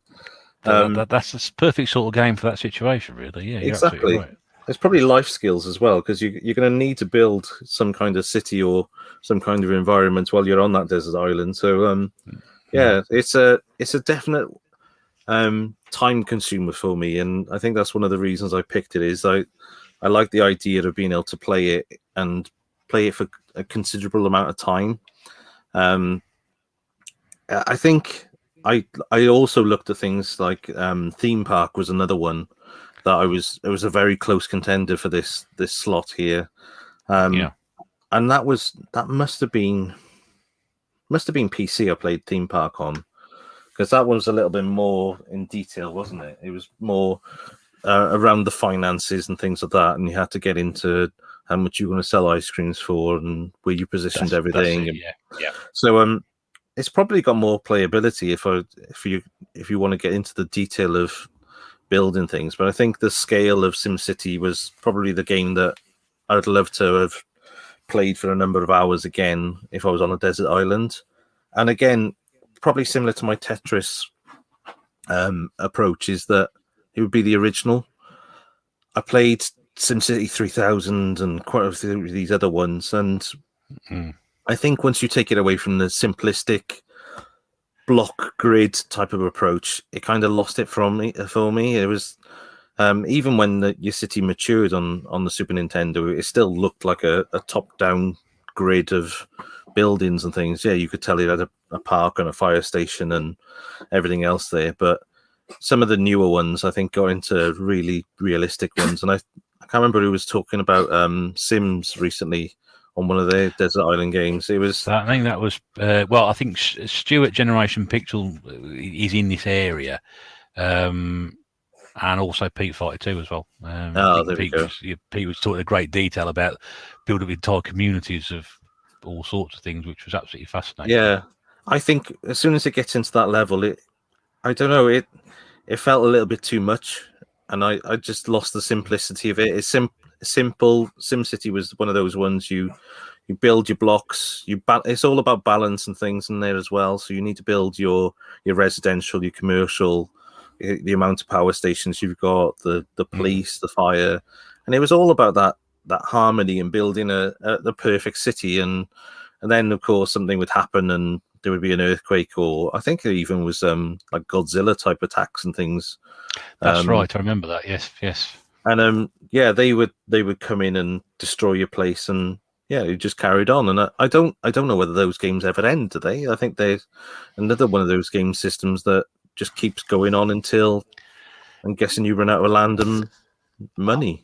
I'm sure I asked Stuart this question when he was on, because while he didn't mention SimCity as one of his games, there were other ones where I think there's a Roman Empire one. And I said, well, is there an end to these games? And I think he was indicating there was some sort of end to it, but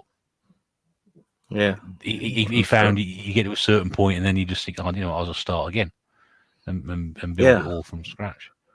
Yeah, and I don't know how many hours I must have put onto it, and that one I'm sure had a save state on the. Well, it must have had save states on the Super Nintendo. So, and and I think I must have gone back to it multiple times over the years, and I think Al touched on it with his Pokemon stories, that these cartridges, the battery's going on after a while. So if you haven't changed that battery on there, you might have put in so many hours into SimCity building your perfect city.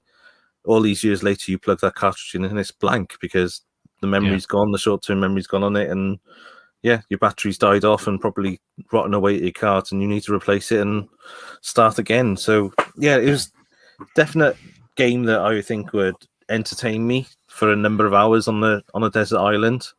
I think it's one of the ones I would have as probably a nighttime game when you're trying to relax, just putting it on, playing it in the background. It's got quite relaxing music as well. It's probably got quite a nice soundtrack to it, and that's not a bad thing to have on a desert island either, is it? There's a bit of nice melodic music to soothe in the background with the waves lapping up against your feet. It sounds fun. It sounds nice.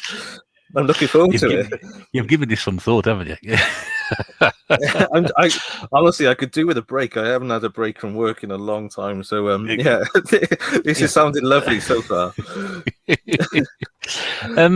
Yeah, I mean, I'm just fascinated. He was on the SNES. I mean, because when I first heard about this game, I think it was PC or Amiga or ST or on those systems anyway. Yeah, So that's where I associate it with. So when people say a game like that, which is more commonly known on those systems, is actually being played on other one, the theme park as well. I mean, that was, as you quite rightly said, that probably started on the PC and the Amiga as well. yeah, But there's a Mega Drive version of that. There is a Super Nintendo version, as you mentioned. Um, it's an interesting choice. It's an interesting choice. I've never played the SimCity game.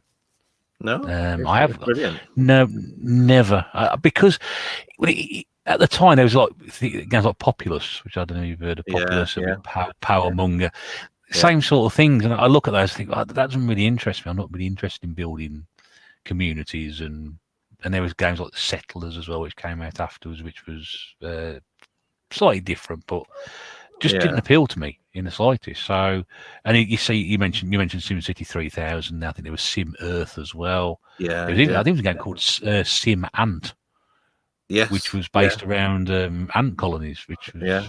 again I don't think interesting I've ever idea. played that But one.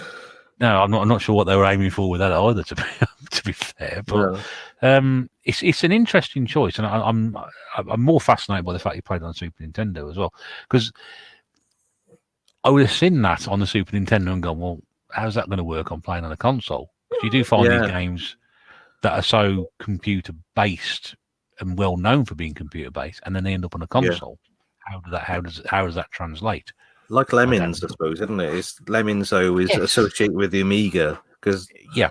um, I never owned an Amiga growing up. My brother did, and my brother was big into the Amiga and still is now. And I always used to go into his room and play his Amiga, and Lemmings was one of the games that I was probably playing a lot of the time.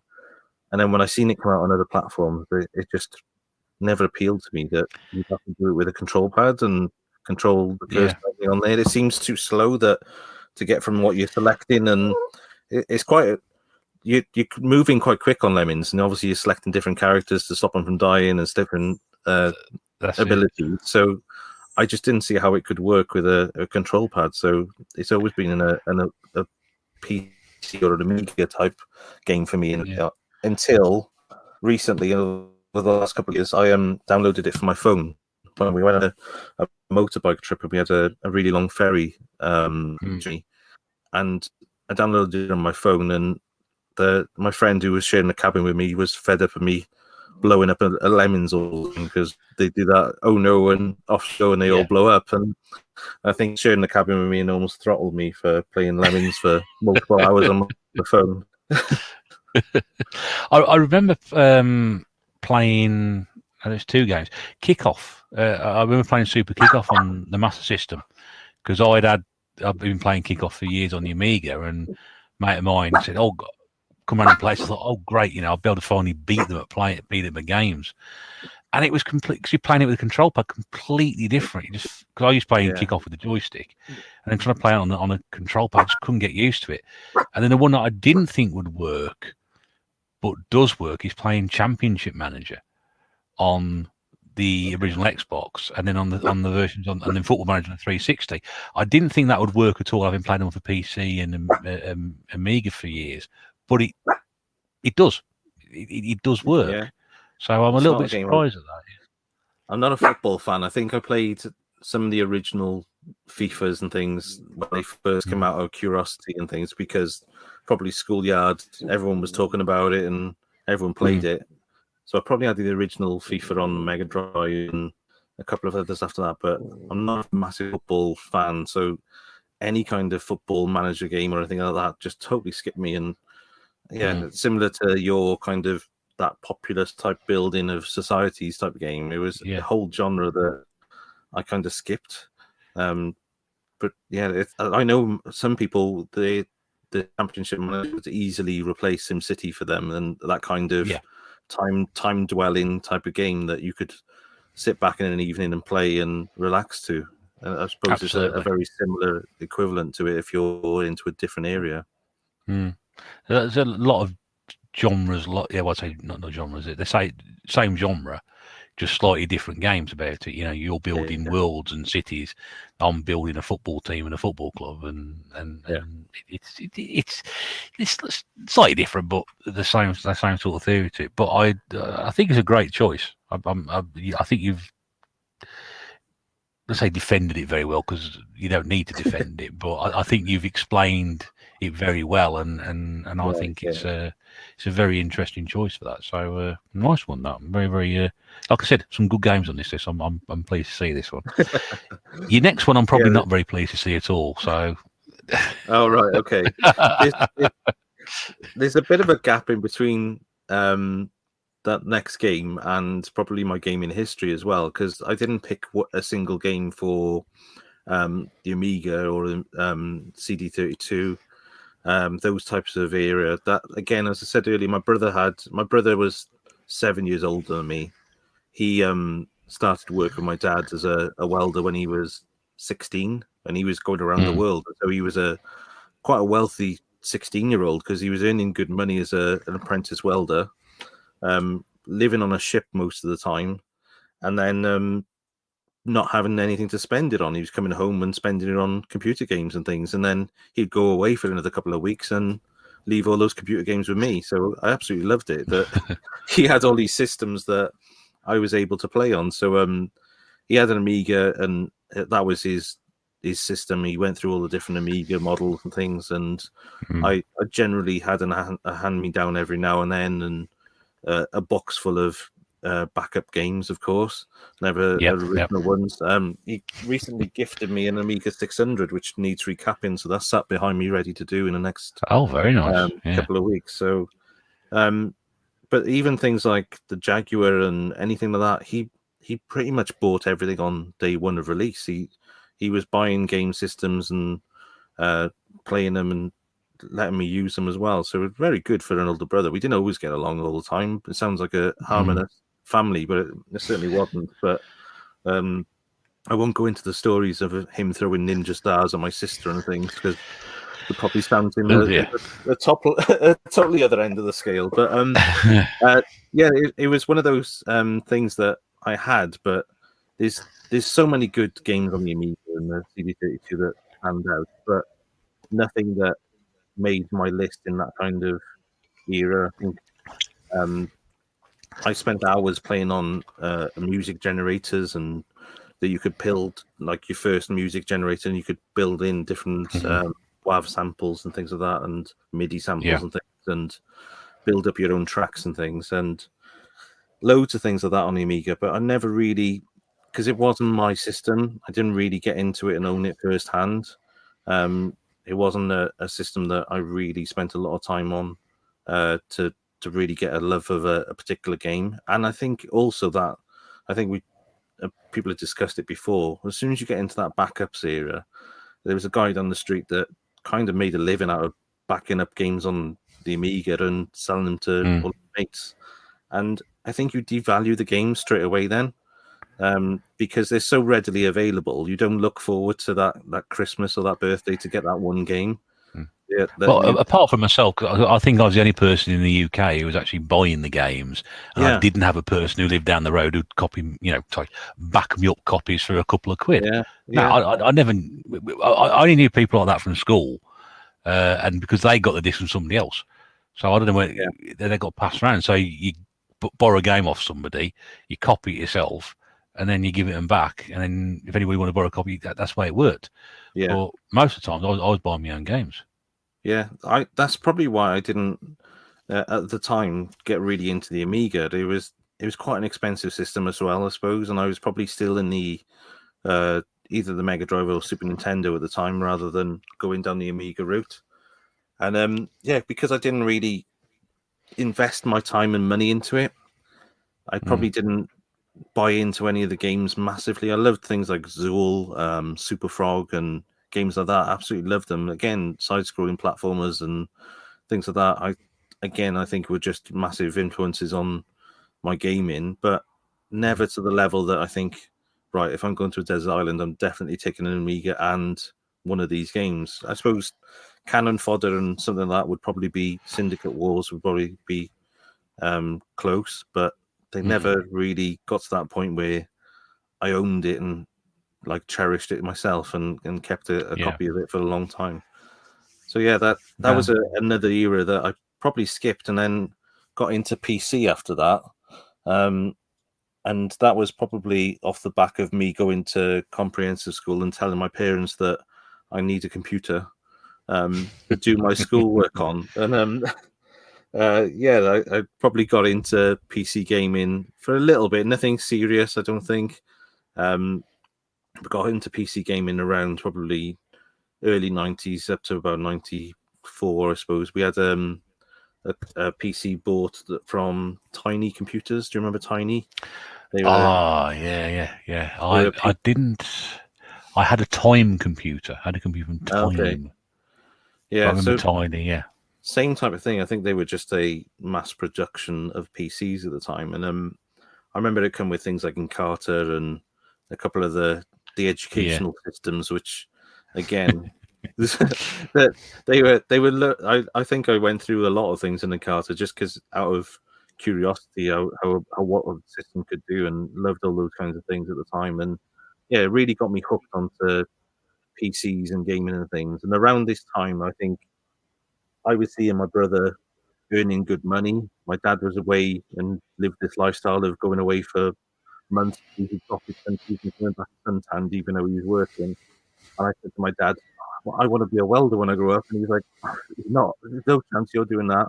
You're going to be working on a computer and you're going to do this and do that when you grow up. And I think that always stuck with me. And that's where this whole PC thing came into play. And I think he spotted that it wasn't just a love of gaming. It was a love of computing and tech.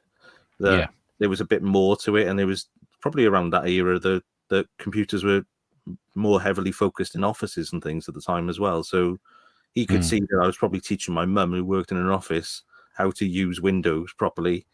And yeah, just probably seen that didn't want me going into the same route that him and my brother have gone into and pushed me down the route of working on computers and things. So very grateful for that, really. You remind me of an interesting story. I don't think I've told this before. This might be a first, actually. It's a story that no one's ever heard. When I went to college, college. After I did my A-level, I went to university, but I did part of my course at college as part of a university course, and then did the last year at university. So the 2 years I did my BTEC at university straight college, I worked exclusively on Apple Macs. Oh, nice. Using all the processing software because that's all the college had. So they had a room for that. So I'd sort of spend most of the evenings doing my college work on that and saving it on disk and what have you. And then when I went to university, because I did my 2-year BTEC, you could go to a university and top that up on 1 year to a full degree. All you were missing was the 4-year. If you did a 4-year university course, you'd be missing a year out of workplace, which a friend of mine did. Yeah. So when I went to university properly, it was like, because I lived quite a distance away from where the main campus was. And I thought, well, if I'm going to, it's about a mile. It's about a mile from where I was. I thought, well, if I'm going to keep working there and doing my, university work on computer, I'm going to spend an awful lot of time then trying to get home in the evening back to where I live. So I said to my parents, I'm going to need a PC to do this. And we found out through the university, even though I was only there for the 1 year, I still qualified for a grant. Oh, nice. So the entire grant, which I think was £1,200, went on buying an Acer PC. Right. Which was great until then I went out and bought Championship Manager, and that was it. That was it. Part of my college work, but I spent most evenings playing that. And then it was after that I got rid of that, and then I upgraded to a Time computer shortly afterwards. But I did something similar. My first university student loan came through. I bought a Fiesta XR2i, which was my excuse for driving back and forth to university because I lived at home throughout university. Didn't need an XR2i, and the insurance wasn't too crazy back then. I wouldn't even dream of my kids having something like that now, because the insurance would triple the price of the car. And a Voodoo 3 graphics card for my PC. And I spent my whole student loan in the period of 24 hours. Yeah, it's one of. I thought, I just couldn't quite work out how that actually happened, but it did. But with good intentions. But yeah, I did end up spending most of my time playing Championship Manager on it, which is why I didn't get a very good degree at the end of it, which I entirely blame the university system for allowing me to have £1,200 to buy a computer with in the first place. But yeah, I never played much more on my PC gaming. Is not an area I've ever really got into. So I know a lot of people, and we've had people on here who've gone into great detail about it, and but it's not something I've ever really. Strange, never really played games on the PC. The Amiga was probably the only real computerish that I grew up with and played on, and everything else been console based. So but the thing is now I can't get enough now playing games on microcomputers. I can play Commodore 64 Spectrum, whatever, quite happily. But everything I've played, most of my games on to that point has been console. Yeah, I've got a gaming PC. I call it my gaming PC, but it's a fraction of the price. It's an old Intel i7, so it's not high spec, but it's one that I've got set up here with quite a decent sized TV, and that's mainly for emulation of light gun games and things like that. So I'm not really looking to play high end PC games, but it's just a way of me playing the light gun games on a flat screen, because I've got some of the new Sinden light guns, which are work on flat screen TV. So you can get them to work on consoles and things, but it's better on a PC really, because you can configure it a lot easier. So I've got that set up, but other than that, I've never really got into true PC gaming.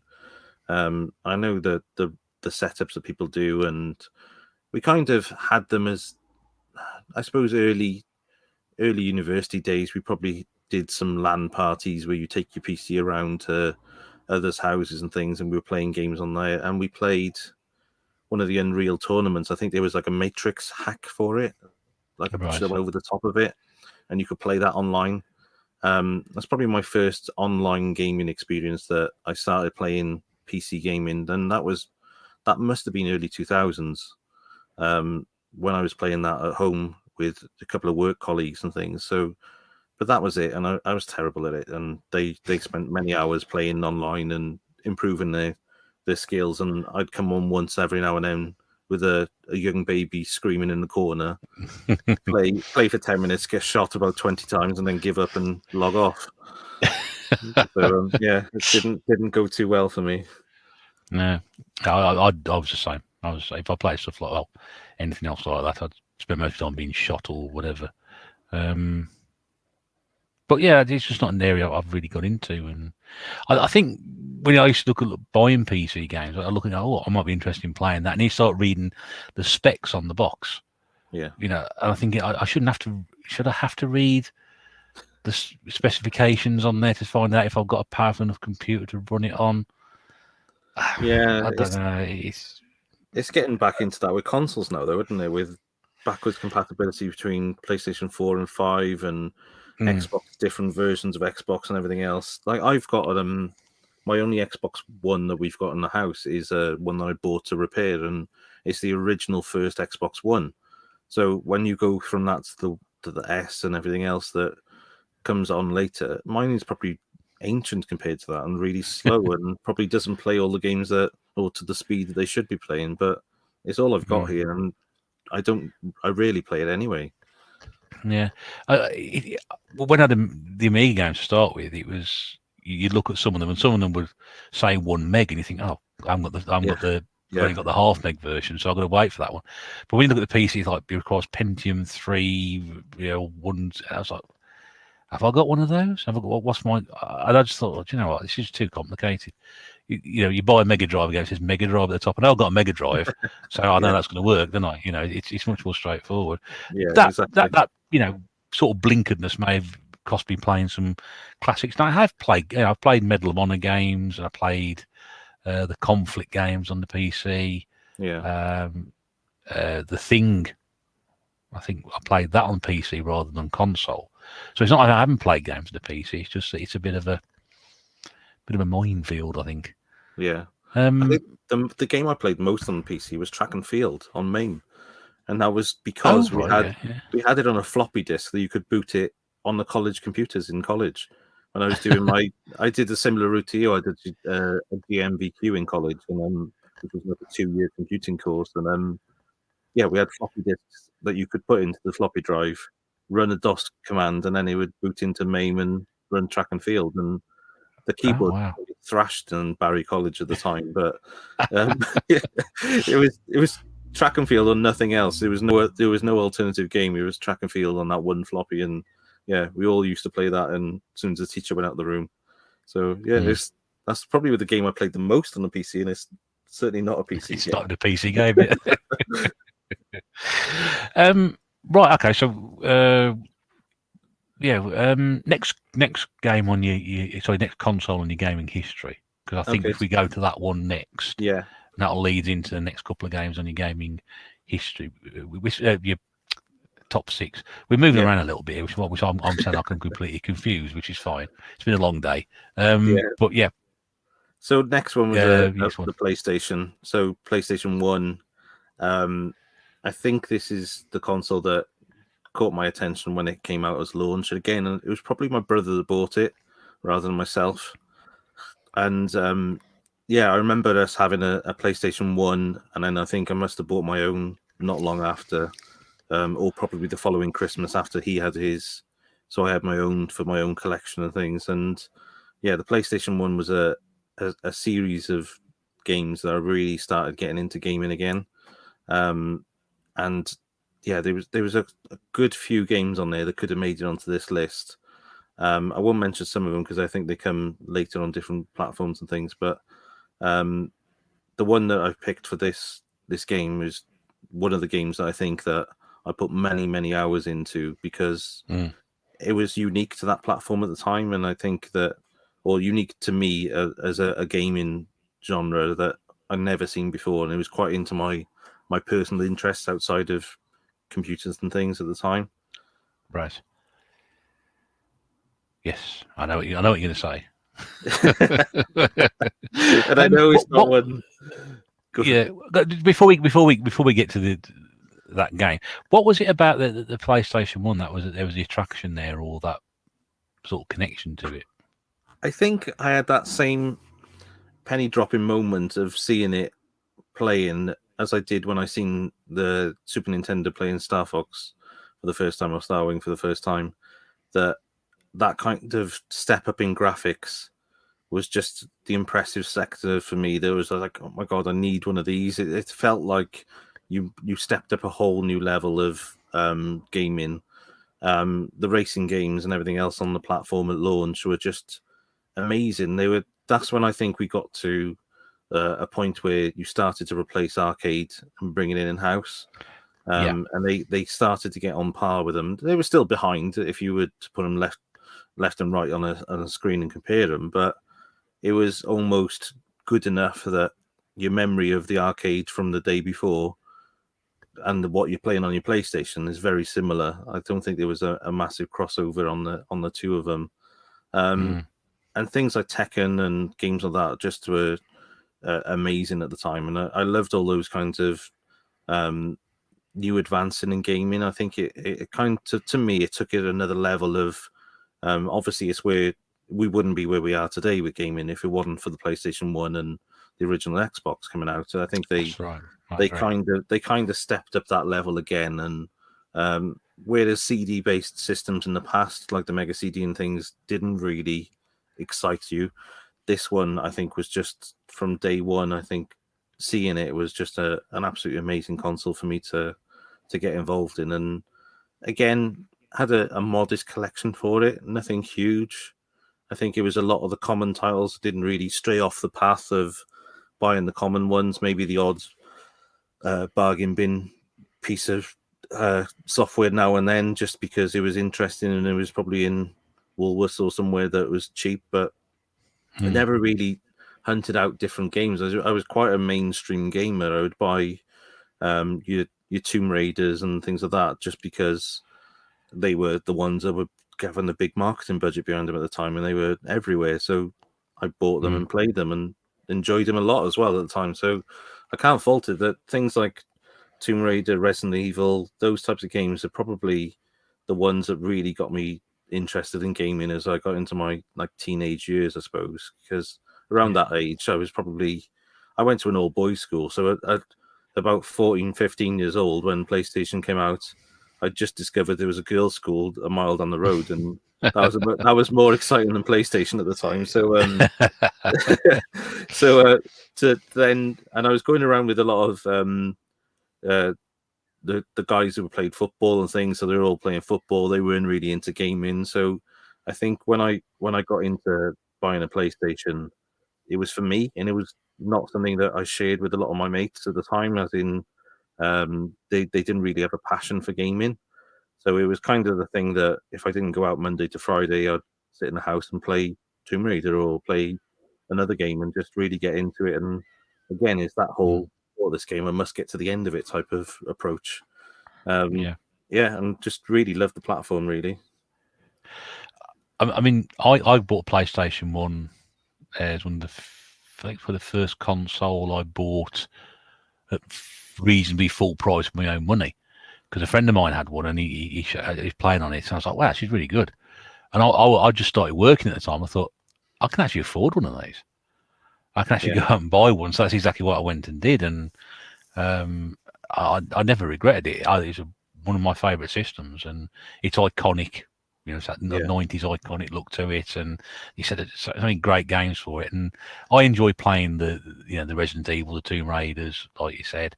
I also enjoy playing the sports games on it, because the football, Pro Evolution, or ISS, I think International Superstar Soccer on there was a really big one for me. And some of the more obscure titles as well.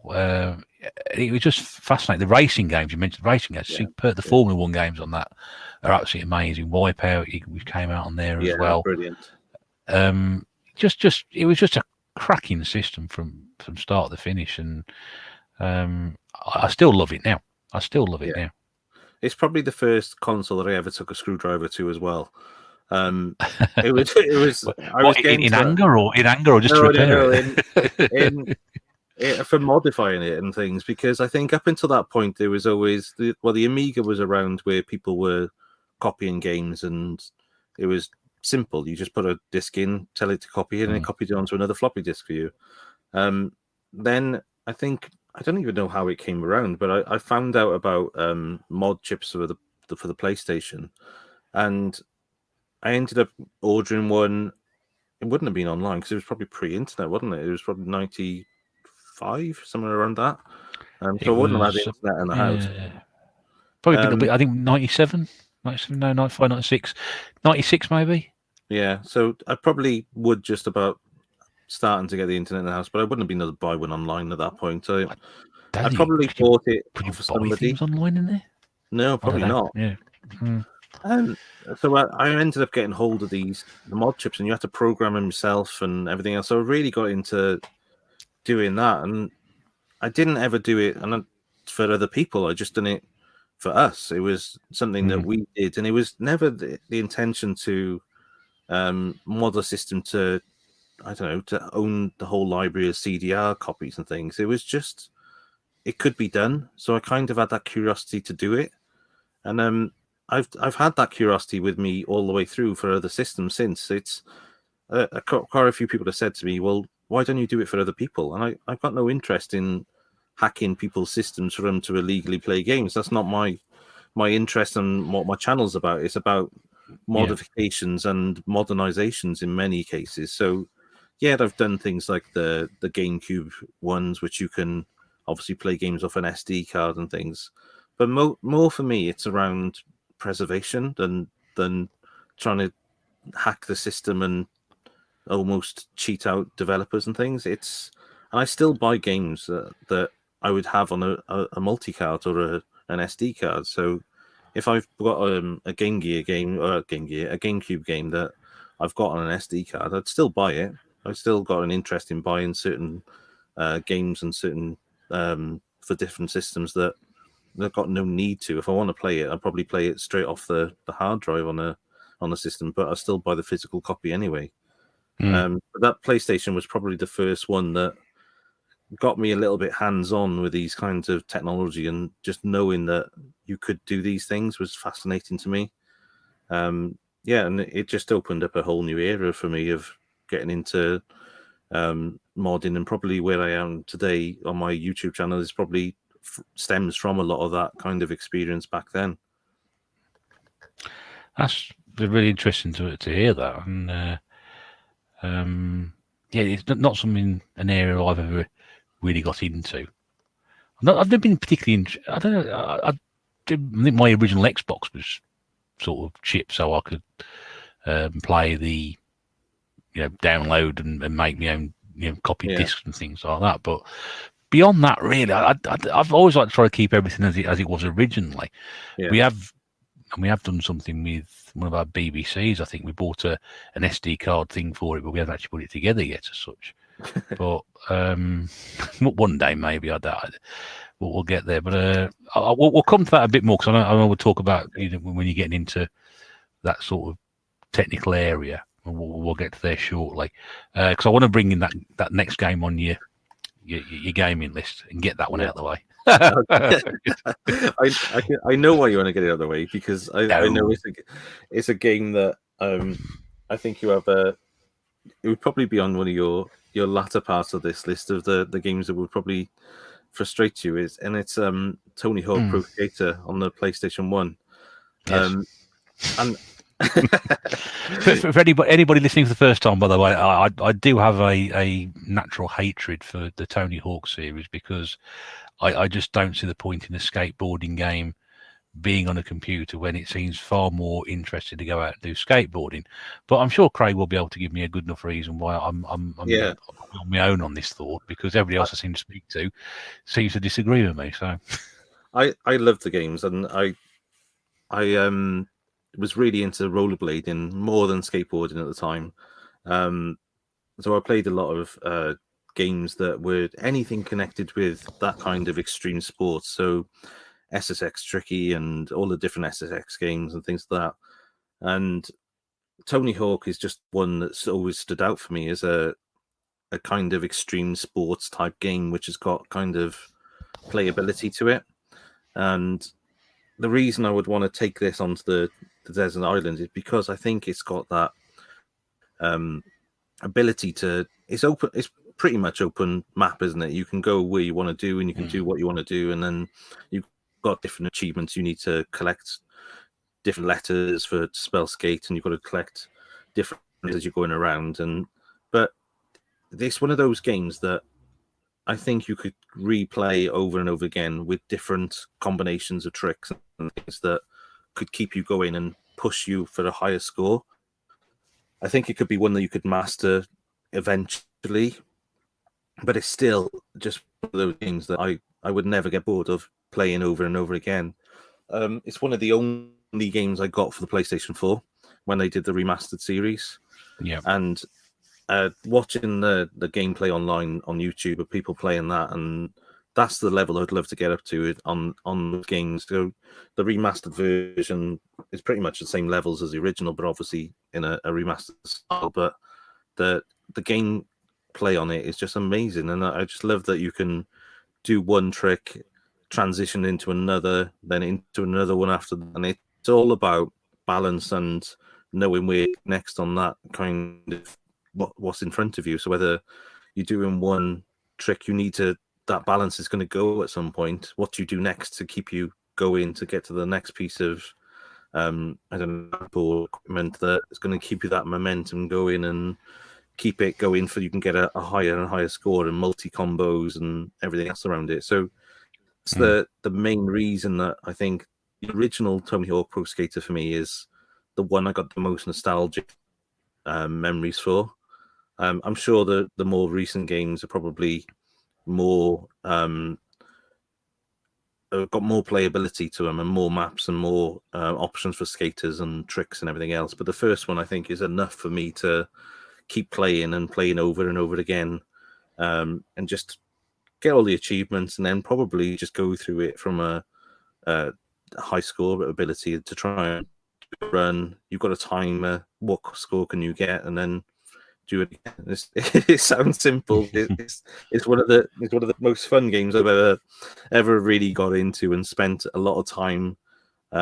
It's quite a technical game on the joypad as well, so you're making sure that you're using things, and it's kind of like you're trying to do combos like you would with a two-player fighter. It's you're doing combos on the joypad just to pull off the next trick, and all of that is learning and muscle memory and things, and I quite enjoy that kind of approach for the game for me.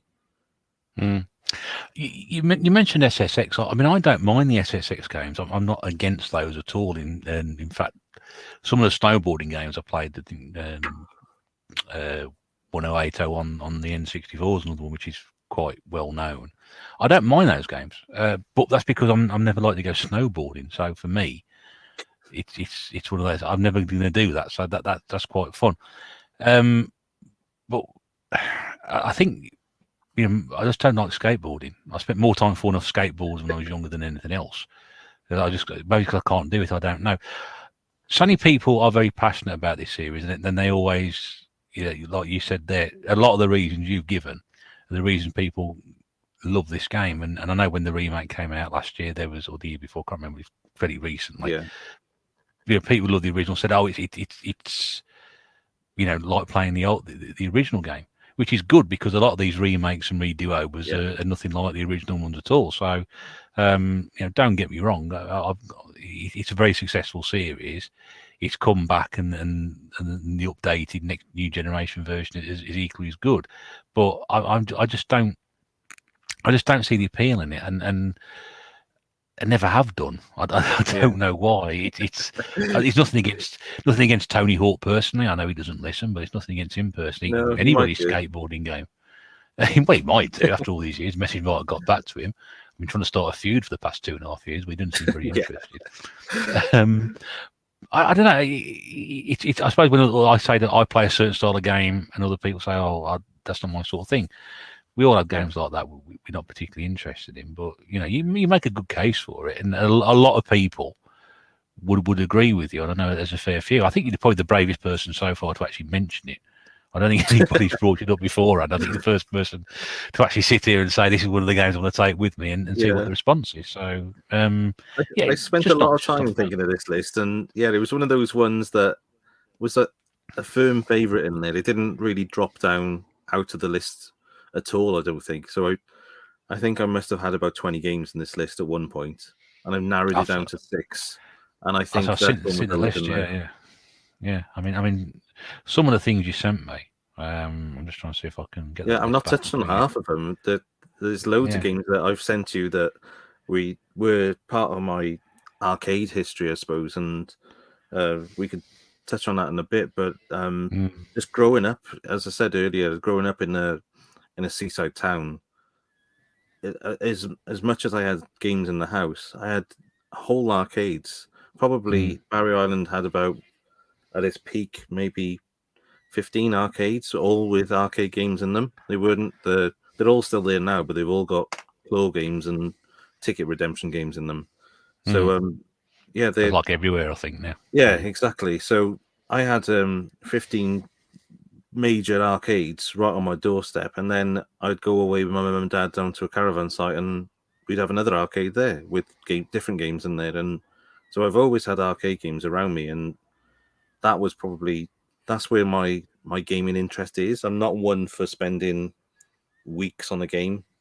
I want to complete a game, or I want to play at a game that is got that kind of arcade feel to it. Short, you put your money in, you have a go, and it's probably over most of the time for me. 5 minutes, and you're on to your next game. But it's that kind of gaming is really where I sit now. I'm not really into modern gaming. As I said, I got a PlayStation 4 and I got an Xbox One, but I've probably got less than 10 games across the two consoles, and that's fine with me. I've not really got a massive interest in expanding them. I got a Switch as well. And I suppose our Switch is more of a family console. We've got a couple of Switches actually in the house, but I class them as slightly different to the PlayStation 4 and Xbox One. They're family entertainment systems to me. Yeah, they have got serious gaming on them as well, but for what we use them for, it's your Mario Kart battles for the family around the TV than anything else for us. Okay. I'll tell you what we'll do then. We'll come back to your last two games on your list because they sort of fall into that arcade area. I know one of them sort of came out on the PlayStation one, but I think, as you said, more experience in the arcade. So we'll leave those two till the very end. Okay. And then we'll go back to your gaming history now. Okay. And I'll talk about some of the games on your list when we go back to your other list that you didn't pick, because again, that's quite appropriate. So your PlayStation one, and then you've got into this area where you are now with your repairs and what you've talked about before. And this is really the sort of this had a bread and butter of what you do on your channel now. So this is exactly. So this is where I think I really got into the hardware and the tech side of things more. So PlayStation 1 was the first console that I really got into. It was opening up and seeing what was inside it and what did what. Probably didn't really know what I was doing. I must have damaged some at the time as well. I must have broken systems and things because I wasn't a skilled solderer or working on these systems, and I'm still not now. I'm still learning now, or after all these years. I don't class myself as any kind of expert. I'm a hobbyist, and I'm learning every time I do a system. Really, it's not that I'm doing tutorials. You're coming along with me as part of the journey of me installing this for the first time, or whatever I'm doing is that kind of video. It's not, most of them are not tutorials, but people do use them as that as well. But I just enjoy doing that kind of thing, and I think it stems from after the PlayStation.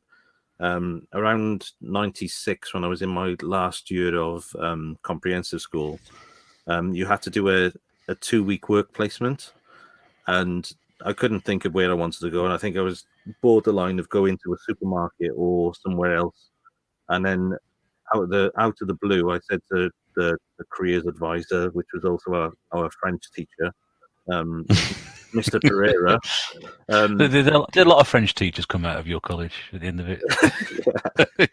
I'm terrible at French as well, but I got a lot to thank him for, and I still see him now and then in local to us. So I should thank him for this one day. I think he said to me, "Oh, you like computers? We got a placement in a computer shop. It was called Studio Computers, I think it was called, and they were little computer shop in Barry.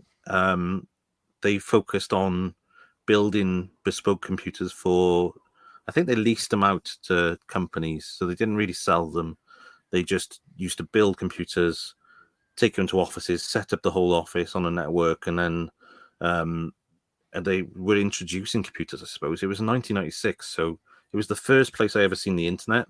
They had a little Spanish guy that worked there, Jose. I would never be able to find him again now. If I knew his surname or anything, I think he a doesn't lot of even live in Spanish the people area. called Jose. Yeah, and unfortunately, yes, I've looked on Facebook and I can't see him.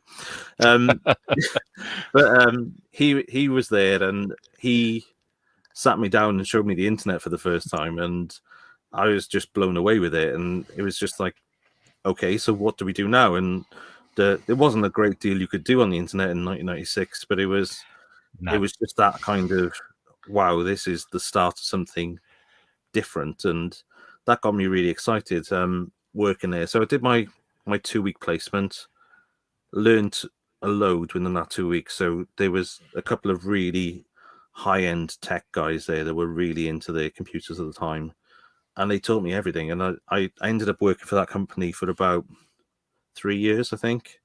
And I was building computers for them on the weekends. I'd go there on a probably after school on certain nights as well, and they would give me an empty case, an empty PC case, a CD-ROM, a processor, a motherboard, some RAM, all the cables, and a copy of Windows, probably 95 or Windows ME or something at the time, and give me the whole bundle, and I'd go and sit in the corner with a screwdriver and build it. And that was where I started. And then it must have been the same year, late 96, I broke my leg on a half pipe. Probably Tony Hawk's fault. Yeah, exactly. There you go. I broke my leg quite seriously on a half pipe. Again in Barry and on rollerblades, and I landed cross-legged and snapped both bones in my right leg. So I've got a metal pole from my knee down to my ankle, which has been there since 96. So it's getting on a bit now. But at that period, I didn't have a cast or anything because it was a metal pole inside my leg, so it didn't need a cast. But I couldn't go back to school, so this computer shop was shipping to my house about 20 computers at a time in raw component formats, and they were and we were living in a 3-story like townhouse at the time in right in the town centre, and my bedroom was right on the top, so my mum and dad used to carry all this crap right up to the top of the house, pile it in my bedroom, and you can imagine 20 computer cases in polystyrene in a cardboard box, how much room that takes up. And it wasn't a particularly big bedroom, and I used to just sit there building these computers, and that was my hobby as well as my job at the time, and absolutely loved working for him. And I worked for him for a few years until I think the owner took the business a different way. He was a bit of a madman type boss. He'd sit in an office with a massive mahogany desk, smoking cigarette after cigarette, and his name was Tony, and he was just he was a bit mad at the time, and but he obviously made a good amount of money on it. But then I don't know whether he was the most trustworthy person. Suppose probably paying cash in hand to a 16-year-old to build all his computers sounds a little bit like a sweatshop, doesn't it? So yeah, just a little bit, yeah. But I loved it, and it got me really into tech at the time. So I knew everything about, as you said earlier, about the PC gaming and things. I was that person that knew baud rate speeds and everything else of your processors and what RAM you needed and which RAM was compatible with the other and everything else around it. And I just loved PC building at that time. I didn't get into gaming on it. I just loved building PCs and starting to get into things like graphic design and website building later on, and those kinds of things, which came with university and everything else I did a few years later. So yeah, without that 2-week work placement, I probably wouldn't be in the job I'm doing now, which is not heavily computer involved. It's websites and things in there, but I'm not on the hardware tech side of things anymore. But I would not got into doing what I do now if it wasn't for that 2-week work placement. So, Mr. Pereira, thank you very much, because your career advice really well paid off for me. So yeah, it's worked through pretty well in that respect. And it's something that you say you never really look back from now. I mean, not only is it, you say it's part of what you do, it's also a big hobby of yours and a big interest as well. So yeah, and things have changed massively since. So building a PC now is simple compared to how they were back then. It was you put a PC together these days, you buy the parts off the internet, and as long as you're buying the right combination of parts, you plug it together, switch it on, and on it goes. But back then there was jumper configurations and everything around it there was a lot more complexity. You had to read the manual to know how to set the motherboard up for that processor. So there was a lot of technical elements to it, and I just loved it. I just really got into it. It was one of those things that I think I was building so much at the time that I had a little bit of like a conveyor belt going along. And I remember I built one for a local company, and he rang me up a couple of weeks later and said, there's a problem with our computer. Can you come and have a look? I was like, oh, right, okay. I went down and had a look. And at this time, I was building them in my bedroom. And my sister had my niece, my nephew at the time. And he was probably toddler age. And this guy phoned me up. He said, oh, can you come and have those computers making a funny noise? And they worked as shop fabricators. So they make shop fittings and things like that. And so there was lots of dust down their offices. And I thought, oh, they just filled it with dust and they'd broken it. I went down there and I opened up this computer, took the side panel off, and there was a stuffed teddy of a bulldog inside the computer. So, which obviously my nephew had come down my house and without me looking had stuffed it inside this computer. I put the lid on, screwed it together, and yeah, pretty embarrassing when you're talking to some guy that you just charged him a couple of £100 for the computer, and yeah, there's a stuffed bulldog teddy sat inside of it. Oh, that's brilliant. That is really, really good. In terms of the stuff that you built, is there anything that you were particularly proud of, or something that you worked on long and hard to get right and sort out? Or I suppose going back to around the same year as the PlayStation 1, I had an Xbox as well at that time. I suppose because I started getting into the hardware side of things, I could see the Xbox had a lot of potential for doing different things, and because it had a hard drive based inside it as well. That's right. Yeah. It was almost a mini PC. So I kind of got into them as well at the time, and I started doing a lot of work around how the system worked and getting into the detail of it. And at the time, there was organization. I still think they're still going actually, which is one of the ones that would hack the systems first, called Team Executor. And there was a couple of different rival groups on the internet that would hack systems and build mod chips, and Team Executor were one of them. And I remember this mod chip came out, and it was totally software based. So the original, it was software based on top of the hardware, but you could change all the dashboard and everything for your Xbox, which was the first time I'd ever seen anything done like that for a system. And I ended up winning a number of mod chips of the system because I designed a lot of the graphics for them and done a lot of the input for the system for the Executor X3, I think it was called, which is one of the most popular systems at the time. So yeah, it's quite nice to get involved in that. I'm just going to put 2 seconds. Okay, all right. It's going to put the dog down for a second. Yeah, so once again, just remind you, listen to Desert Island Games with the Retro Bear and Goodwins Place, episode number 17. And if you'd like to be a guest in the future, do let me know. Email address is in the link below. You mentioned Executor there. I'm pretty sure that comes up when my chipped Xbox starts up. I'm pretty sure of it. It was one of the first ones that came out, and it was a very popular brand. I still think they do things for the Switch and things like that these days. I think they're still one of these. I don't know whether it's a company or whether it's just a group. You had a lot of these people, and I think it existed before these kinds of systems. You had them. Remember the Amiga games that had kind of loading animations and things on there where they'd been hacked by whatever group it was, and it was just a group of probably teenage boys or early 20s sat in their bedrooms hacking these systems and making them do things that they shouldn't do. So yeah, I got involved in that, but again, purely from just a graphic design perspective, that I designed some of the dashboard for it and things like that because I just enjoyed doing it. And again, it wasn't because I wanted to do it and ever make money out of it or sell anything. I don't think I've ever sold a modded console or done one to order. It's just something I enjoy doing for my own amusement more than anything. And again, I had quite a wealthy selection of games for the original Xbox, and all I would do is put them onto the hard drive and play them straight off the hard drive. So I probably preserved them by having it modded, but I always bought the original. I always kept buying the originals and keeping my collection going as well. I've always been a little bit of a collector and a hoarder in that kind of sense as well. I know what you mean. What's the most difficult system you've worked on?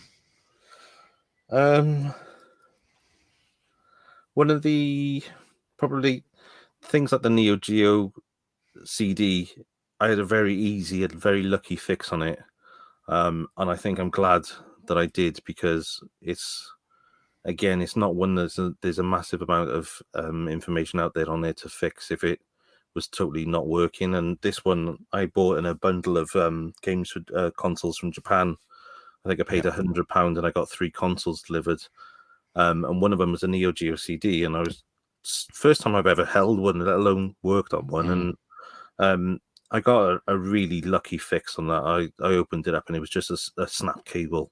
But I'm glad it was, because I don't think I would even have known where to start or even get parts for it if it was anything more complex. So yeah, that one was interesting.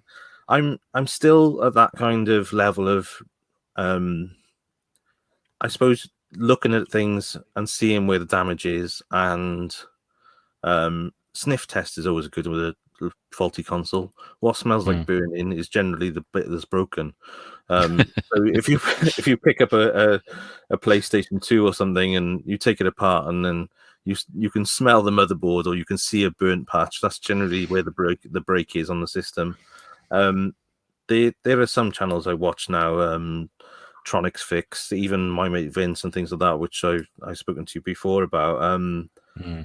There's other channels out there, Coda, which is another British channel, absolutely, again, next level on this kind of repair thing. I'm nowhere near to that level. They will go into a motherboard, they will put power into it, and they will trace through the whole resistors and capacitors to know where the power should be and everything else. And I think if I spent the time to do it, I probably could, but I don't know whether I've got that time to spend fixing. And they're generally modern consoles that you're doing that on. I prefer to work on the older systems and restore things now. So my preference is one of the most recent things I did was a Sega Dreamcast for. I saw that. Yeah. So I'd done the restoration. Well, I didn't really do much of a restoration on it. I just got the laser up and running again. Done a battery swap out so the batteries die on them, and put a resettable fuse in there. So that has now made that console have another maybe 10 years of life, because that laser will eventually die, but it's giving it another lease of life. And that's kind of what I enjoy doing. I enjoy doing things like putting IPS screens and things into retro handhelds and things like that. And occasionally the odd like total off the wall kind of build where I'll build something totally different just for the fun of it. And I've got a couple of those coming up, which I want to work on over the next couple of months, which I've got kit here. And I'm actually looking forward to doing it. It's just finding the time in the day to do it. Around me at the moment, I've got a Hori, is it? The fighting stick? Yes, yeah, Hori, yeah. I've got one of those for Scott, Sega Saturn lad. He sent it to me as a bit of a project. I won't show it on camera because we won't have visual up, but yes, that's right. it's in a bit of a condition. It's working by the sound of it. It's for the Sega Saturn, but he wants it converted to the original Xbox. So he wants to use it as a main joystick for the original Xbox. I'm with you. So I'm going to take that apart and take apart an original Xbox controller, mash the two together, and build a fighting stick for the Xbox. And yeah, I got a couple of nice ideas for that, which I'm looking forward to doing. So it's things like that. I like fixing things and making things new, or I kind of, when I can, I'll restore it to as close to the original as I can. But in some cases, the cases are too scratched and too far gone or too yellowed. I've got an original NES here at the moment, and it looks like nicotine brown.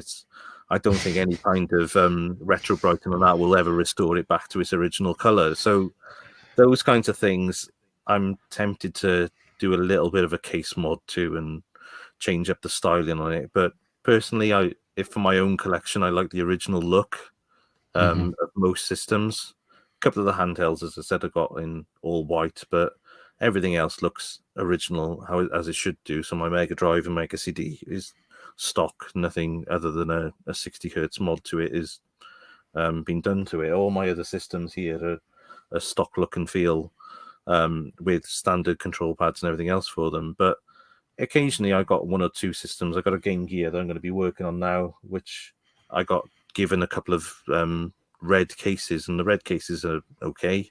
But I thought I'll give it a bit of a blast with a spray can and see what I can turn it into. So yeah, it's looking nice, and I'm working on a couple of things like that. But yeah, it's just things to keep me busy, really, and I just enjoy doing variation of things.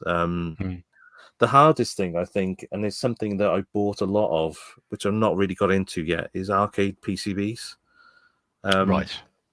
Especially the bootleg ones, because a lot of arcade PCBs are bootleg. So whether you knew it or not when you were playing arcade games in the arcade as a kid, I'd say that the majority of them in the UK were probably bootlegs. They wouldn't have I been did not know original that. boards. No, I did not know that.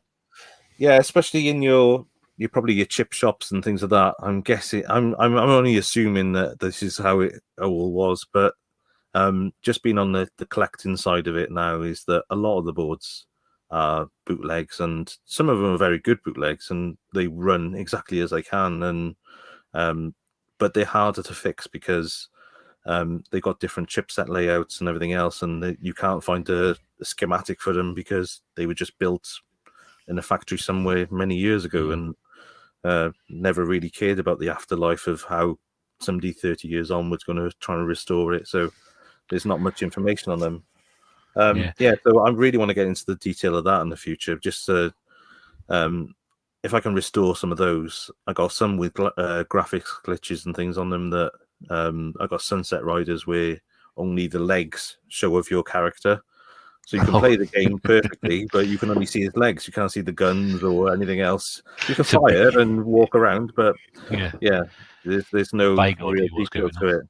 Yeah, and I got things like WrestleFests where the ring and the players are just the totally out of skew of each other. So sometimes you're wrestling in midair and things like that. So there's things like that they should be fairly straightforward fixes, but I just don't know enough about them yet to really get into them. So it's one of my next big hobbies, I think, is to get into PCB repair, and there's a whole other set of hardware to go along with that. So you can work on a bench rather than plugging it into one of my arcade games all the time. So yeah.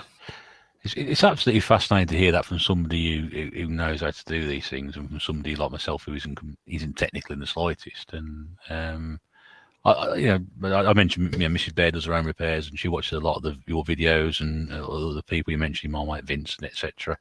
And I enjoy watching them as well because I'm always interested to see how things are fixed and how things work, and when you take things. But what the Dreamcast one was the one. I'm glad you mentioned that one because I watched that and I thought, like we do with the battery, put the rechargeable battery in rather than just put one back in again. And so I find these absolutely fascinating. I really do. Good, thank you. I learn a bit. It doesn't inspire me to pick anything up and have a go at it because no, but Mrs. Bear does, and she often comments and things. So I'm really grateful for that because it's nice to have my. I think you've mentioned it a couple of times now. Is that the community we're in? I'm that kind of a little bit different to the community in many respects, I suppose. in a nice way. In a nice way, I hope. But you've all welcomed me in anyway.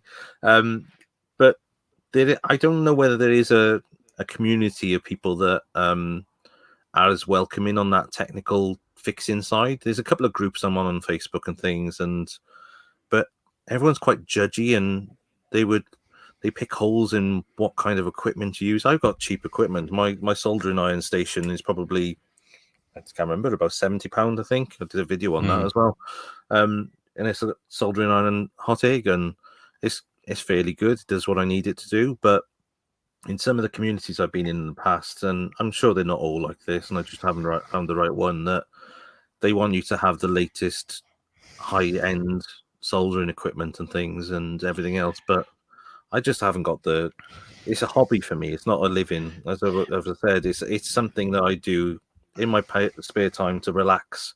So I don't want to be spending on thousands of pounds on equipment if I can get away with, and it probably is getting away with in many times, that the cheaper equipment. Maybe it would be easier if I bought more expensive equipment. Maybe it'd be an easier thing for me to do, but at the moment, I'm quite happy with what I'm doing, and as I said, I'm still learning all the time. It's not like I'm any kind of professional in any way. Yeah, I mean, I'm surprised at that. That there is that. I don't know, not attitude. Bit of snobbery, I suppose. And a little bit. Yeah, you're only using that sort of brand name. You need to be using a better brand than that. It won't work. But yeah, and when I started YouTube, I had your standard plug it into the wall soldering iron. That's you plugged it into the wall and it heated up to whatever temperature it heated up to. You didn't have any control on it at all. So go into one that I've now got temperature control and everything else on there. Is a step forward for me. Yeah, I probably will upgrade it in the future when I need to, but at the moment it's doing everything I need it to do, and I've done some fairly detailed soldering and things, and then I've changed HDMI ports on a PlayStation 4 for people and done repairs on things like that, and they're minute. So each of those soldering strands that you're doing for the HDMI pins are size of a hair. So it's yeah, it's tiny work. So if I can get away with, and I keep saying getting away with, if I can get away with using my current kit, I'm going to. I'm not going to upgrade anytime soon at the massive expense of my personal outgoings when I can spend it on other things. That's it. I mean, I know how much small some of this stuff is, because I know when Mrs. Bear's worked on some, she said, "Oh, this is the faulty bit off it," and she's like, drops it on me, and I'm like, well, I can't even see it, you know. So what am I looking at here, you know, and where is it? And I'm scared of knocking anything over or sneezing or blowing anyway. I'm blown like 10 different components off, because I'm really the margins and the things you work with are so small. Yeah, I'm super clumsy as well. So the amount of things that I knock over, and this garage, I've recently just put a new floor down in here, and I lose things all the time. And I'm like, I probably spend half of my time fixing things and half the time crawling around on the floor looking for the parts I need to fit. Because I've dropped a capacitor or something really small that I've only got one of, and I need to fit it to that board. So, yeah, I'm quite clumsy, but I've set up a new area behind me now, which is trying to help me with that. Before I was using the desk that I'm on at the moment, which is my work desk, and then putting all my work stuff away in the evening, getting out anything that I wanted to repair, and then working on it. But then I'd have to put it all away again. If you're midway through doing something, you'd have to put it all away again in the evening to get your computer out for the next morning to do your work. And it was just, that was part of the problem. I think I was getting to the point of losing interest in it, because it was my work environment and my enjoyment environment for doing my hobby. And so I've set up another very small station now, which is behind me, just purely for doing the fixes and things now. Yeah, and it's got a camera fixed to the ceiling of the system. So it's set up in a way that is better for me to do filming and things now, better lighting and things. Not that I'm taking YouTube any more seriously. It's just whilst I was setting up that area, I thought, well, I might as well put a camera fixed and a nice bit of lighting and things. And it's working out okay at the moment. Again, just before we move on from this, the other thing I find absolutely fascinating is just how small these areas that people are working in. I know there's somebody that Mrs. Bear watch. I think it's Northridge Fix over in California, and they do all the soldering they do and the circuits they're working on. Things is magnified so much when they see it on the screen. She said, "You do realise how small they're actually working off that." And I'm like, I got no idea, and I'm like absolutely stunned. I mean, absolutely stunned by some of it. So the skills on some people, the skills that they've got for doing these things is just unbelievable. And I want to get better at these things, and it only gets better with more practice. And through the video that I was on with my mate Vince, he's doing a YouTube Fixer series at the moment, and he's featuring people like myself who are fairly new, but he's also featuring some like professional people on there. And that has probably been the closest I've got to this kind of community of fixers.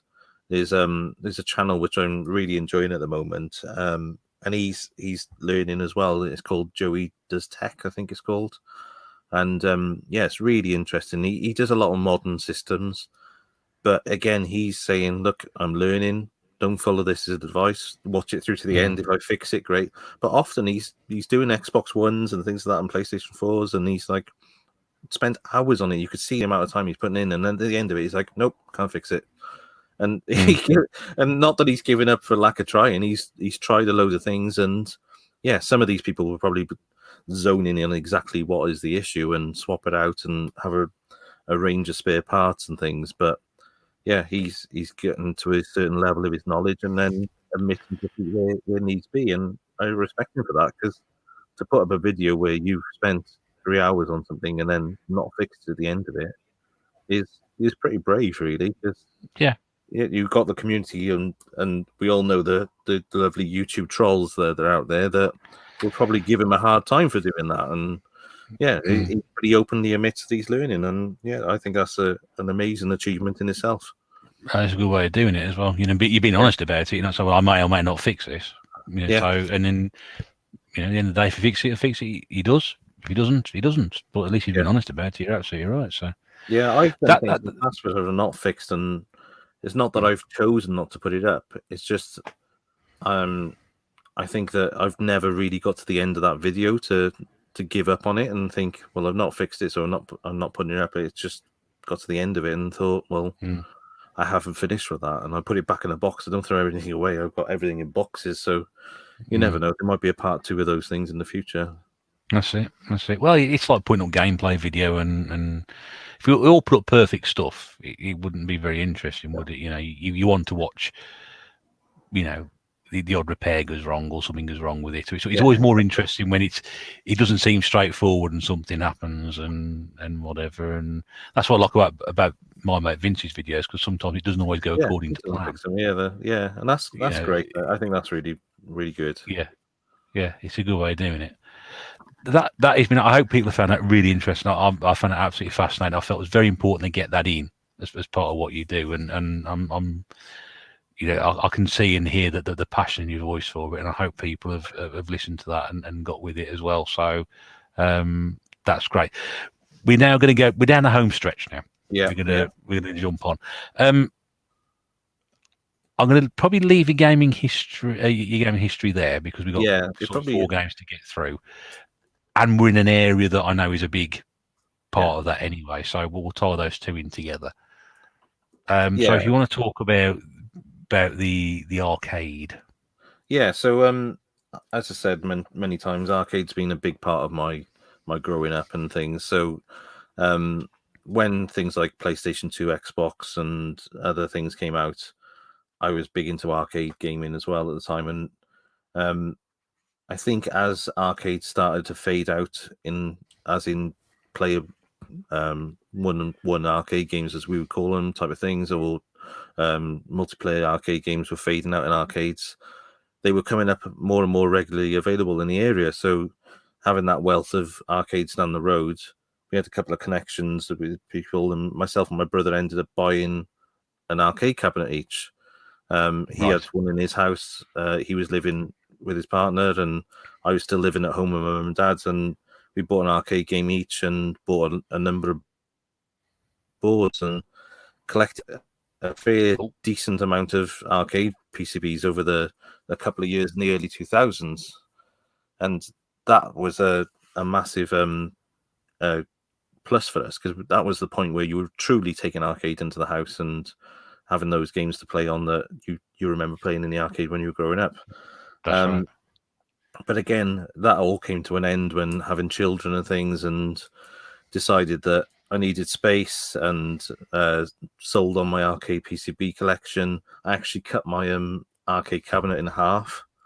Really? Literally in half, as in vertically in half, not even down the middle, just vertically in half, because I had to get it out to my parents' house when they were moving house, and I couldn't get it back down the stairs. So I cut it in half and gutted it, and ended up selling just all the PCBs and the jammer wiring and power supplies and things from it to a friend of mine that at the time I was working with, and no longer in contact with, because I'm pretty sure he's probably still got hold of a lot of these. But I had some big hitters in there. I had Turtles, Sunset Riders, which was fully working at the time, Cadillacs and Dinosaurs, loads of good games of that kind of 90s era that we would all, if you go into somewhere like Arcade Club, they're the ones you probably go to play personally anyway. That I would go to hunt them out to play them.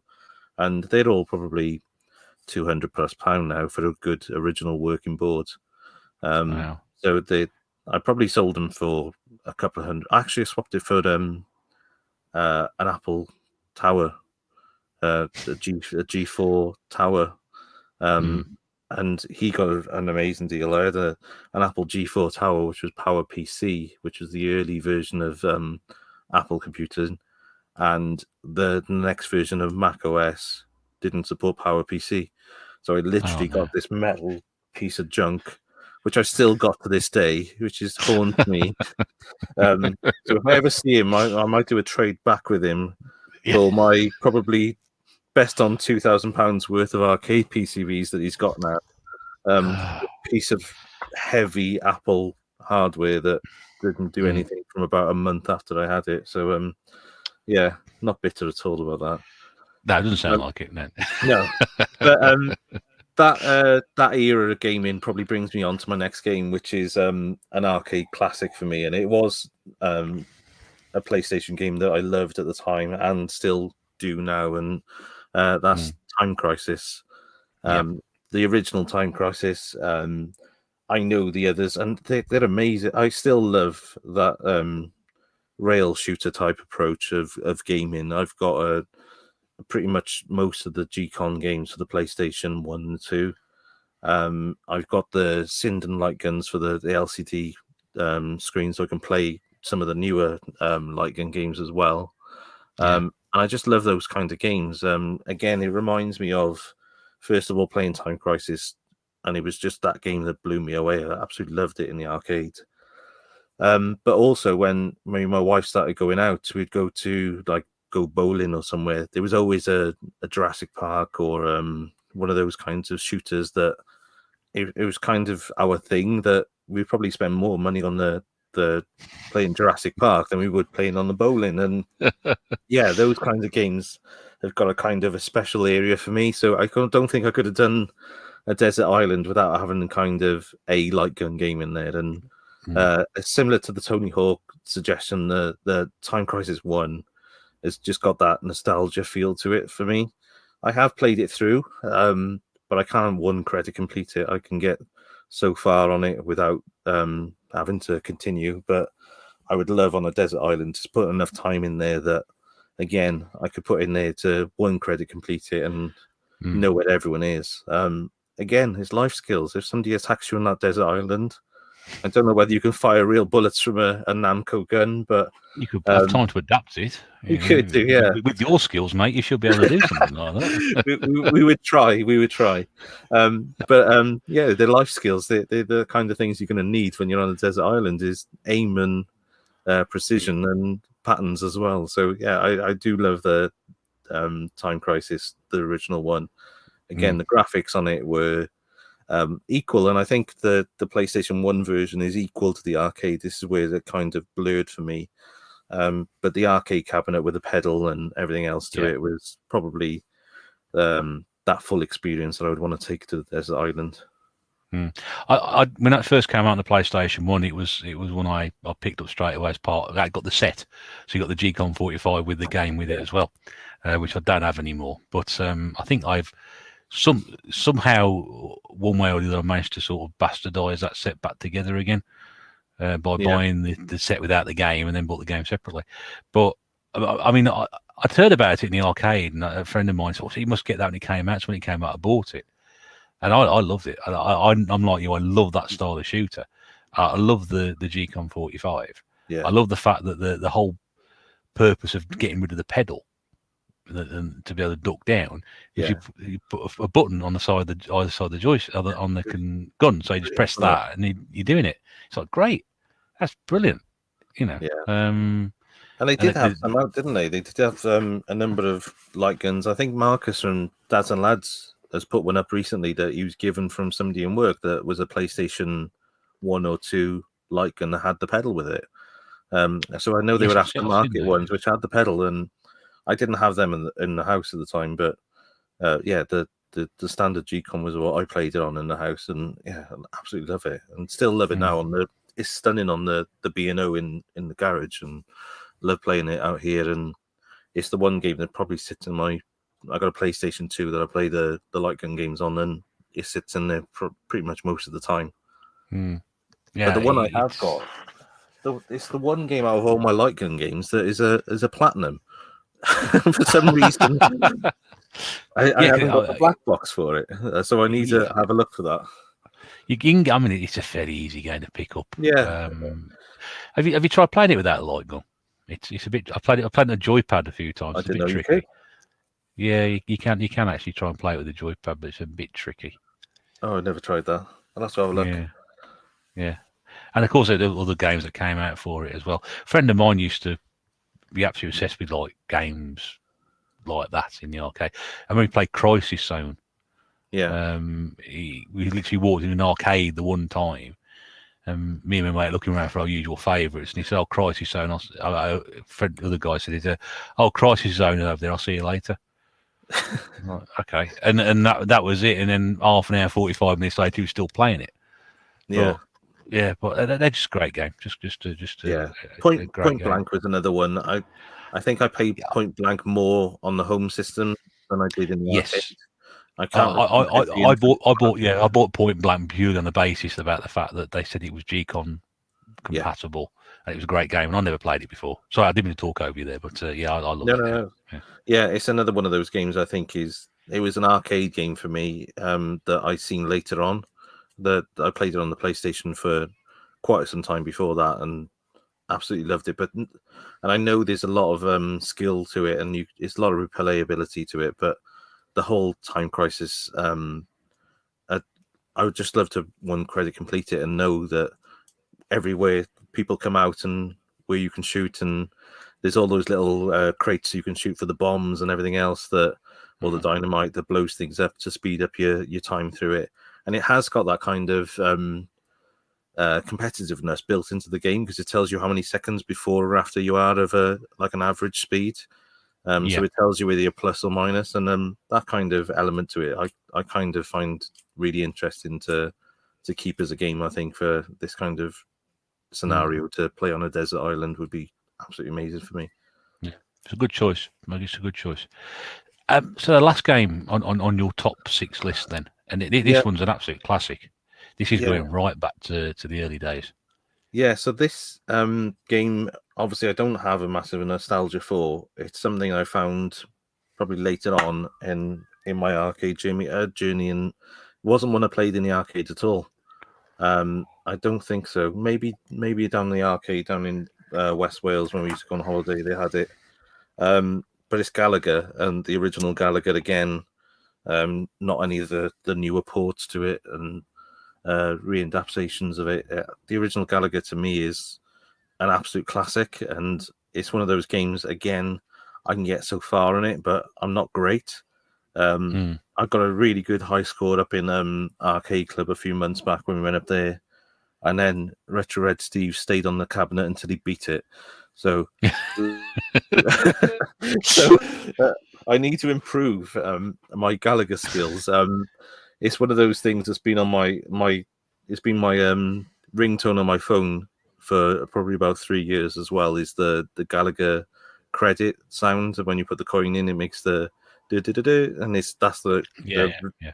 the message tone on my phone, and then my ringtone is still Shinobi bonus round, and that ringtone is just, again, they've not changed in so long. They've always come with me from phone to phone. So yeah, Gallagher's always been there as a game, and in the house, so I've got a couple of arcade games out here. I've got an 18-wheeler dedicated Sega Naomi.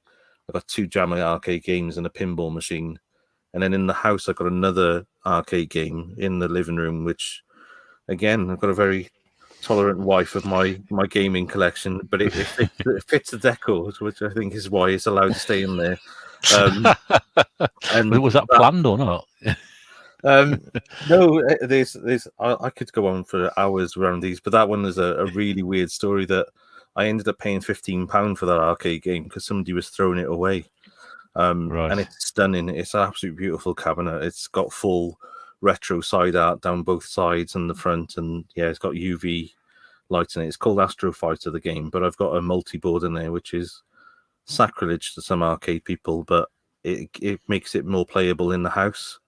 And it's a vertical monitor, so I can play Gallagher on there, and yeah, absolutely love that cabinet to play Gallagher on. And yeah, it's my one go-to game. I think if I've got 20 minutes spare to play a game, Gallagher's probably the one I would pick out of all my games to have a run on the arcade.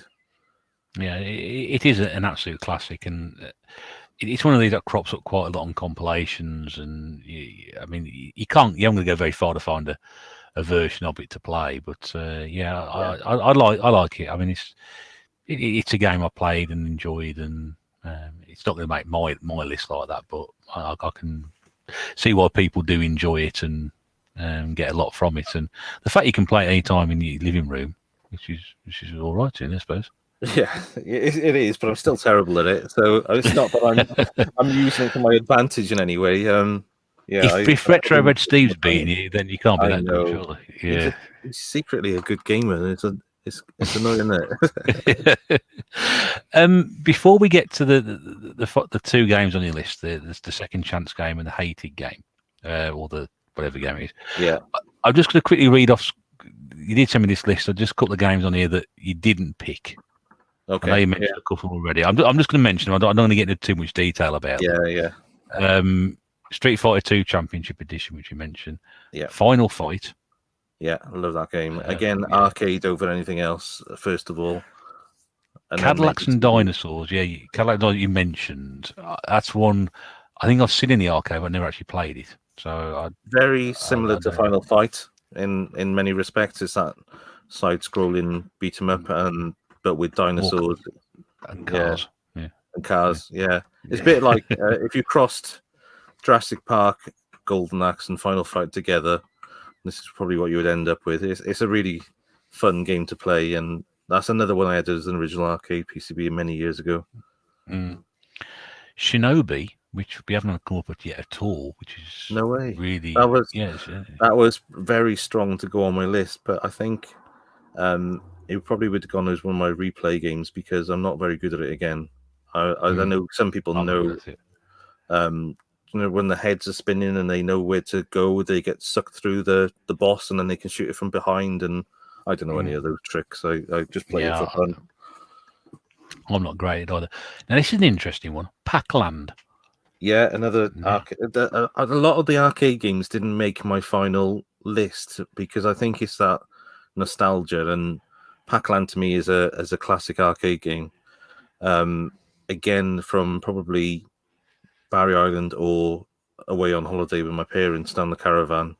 Pac-Land was one of those ones. It's quite repetitive, but it does progress each level. It does progress and change. So it's an interesting game that I don't know whether we ever had a decent port of it on anything else. I could be wrong. I played it. We had the Amiga version, which was okay. All right, I suppose. I didn't know what to compare it against. I didn't realise it was based on. I mean, by that point, when it came out on the Amiga, it was about 4 years after the arcade game came out. I think it was. Yeah. So it's quite a long time. Yeah, it's good game. I didn't think we'd be talking about that one. Theme Park we mentioned. House of the Dead. House of the Dead. Again, Time Crisis beat that one as a light gun game for me. I do like the House of the Dead games, but I think the Time Crisis was more of a real hook into that light gun era for me than House of the Dead was. That's one of the games we used to go hunting for in the arcade. Yeah, that's one of the ones I think when we went out bowling or whatever, House of the Dead was one of the ones that we would play and probably put more pounds into. That and Jurassic Park, I think, were the two that we spend a lot of money on. Same here. And I remember playing House of the Dead 3 on the Xbox. With the control pad and doing rather well at it, which was I was quite surprised myself. I was getting quite far with it. I'm not a fan of when they take games from light gun into others. I think Silent Scope was the same, and I've never played it because I've always avoided it, thinking that I think it came out on the PlayStation 2, didn't it? And it was a control pad, and I just thought, well, that was a very unique arcade machine to have the screen and the control and the gun as well as the actual CRT. Well, funny you should mention that because a couple of months ago I picked up the gun attachment for the Xbox for Silent Scope. There's actually a sniper rifle for it. I didn't know there was one because I always thought it was just joystick based or joypad based, and I've kind of avoided it on that basis. Yeah, I thought that as well, and I didn't think it was anything like that for the Xbox, but I did. When my local independent game shops had one, he's had it for years, well, for a long time anyway. Yeah. And I went in there and said, "Well, how much is that?" And he said, "Oh, 20 quid." And I thought, well, you don't see those very often. I know a couple of people have actually been quite lucky and found them a lot cheaper than that. Yeah. But I think 30 quid's about the going rate at CEX at the moment. So I thought I'll have that. Okay. And it's like a great big sniper rifle. It's absolutely brilliant. There's a video of me messing around with it, but yeah. Let's have a But I look. didn't know that existed either. But No. that would solve that problem. You might actually get that's on the Xbox. So I don't think there was one on the PlayStation 2 for it. Yeah. So Okay, I'll have a look into it. yeah, right then, mate. So we're sort of reaching the final two stages here. So we'll talk about your least favourite game to finish with. That's what we like to finish on with. But this one again, it's another fascinating choice. For your, we say, second chance game, the one that underappreciated, didn't get a chance to finish, etc. And yeah, this is just a great choice, just a really interesting choice. So I'd love to know why you chose this one. It's a game that when I mention it to people, some people just have never heard of it, and it's a real shock to me because it was kind of a regular game for me to play growing up, and it was in the next street to me in the chip shop for probably, they had 2 arcade games in. I think it must have been on one of them for pretty much 2 years constantly, and I still suck at it, and it's a bit of a running theme, isn't it? So I suck at a lot of games, and I'm very good at them. Oh, we all do. We all do. Yeah, if everyone was good at them, mate, it would be interesting. But this one, I think I can defend myself on, because it's hard as nails, even though it's a bit of a cute 'em up type approach. And it's Mr. Heli, which I think got released on quite a few different microcomputers and things, but I didn't ever see them on the microcomputers. And I know we got I think a PC Engine released as well, which is very similar to the arcade. That's right. And it's that kind of shoot 'em up, kind of side-scrolling shoot 'em up. It's really strange to explain it. You're a helicopter that can fire above you straightforward, and you can drop bombs down. I think he's got feet as well. I think he can walk. It's a really weird concept. It's a very Japanese style game, but it's very similar looking to some of the more cute 'em up type games that were out on the Master System and things at the time as well. And yeah, I absolutely love it. And it is really hard, and you can level up on there. You can shoot certain blocks away, and you can level up your bombs and your guns and things on there. But it's solid. I don't know many people that have got off the first level. It is that hard. It's one of those games that is really interesting to play, and it's the one I would love to replay and get better at.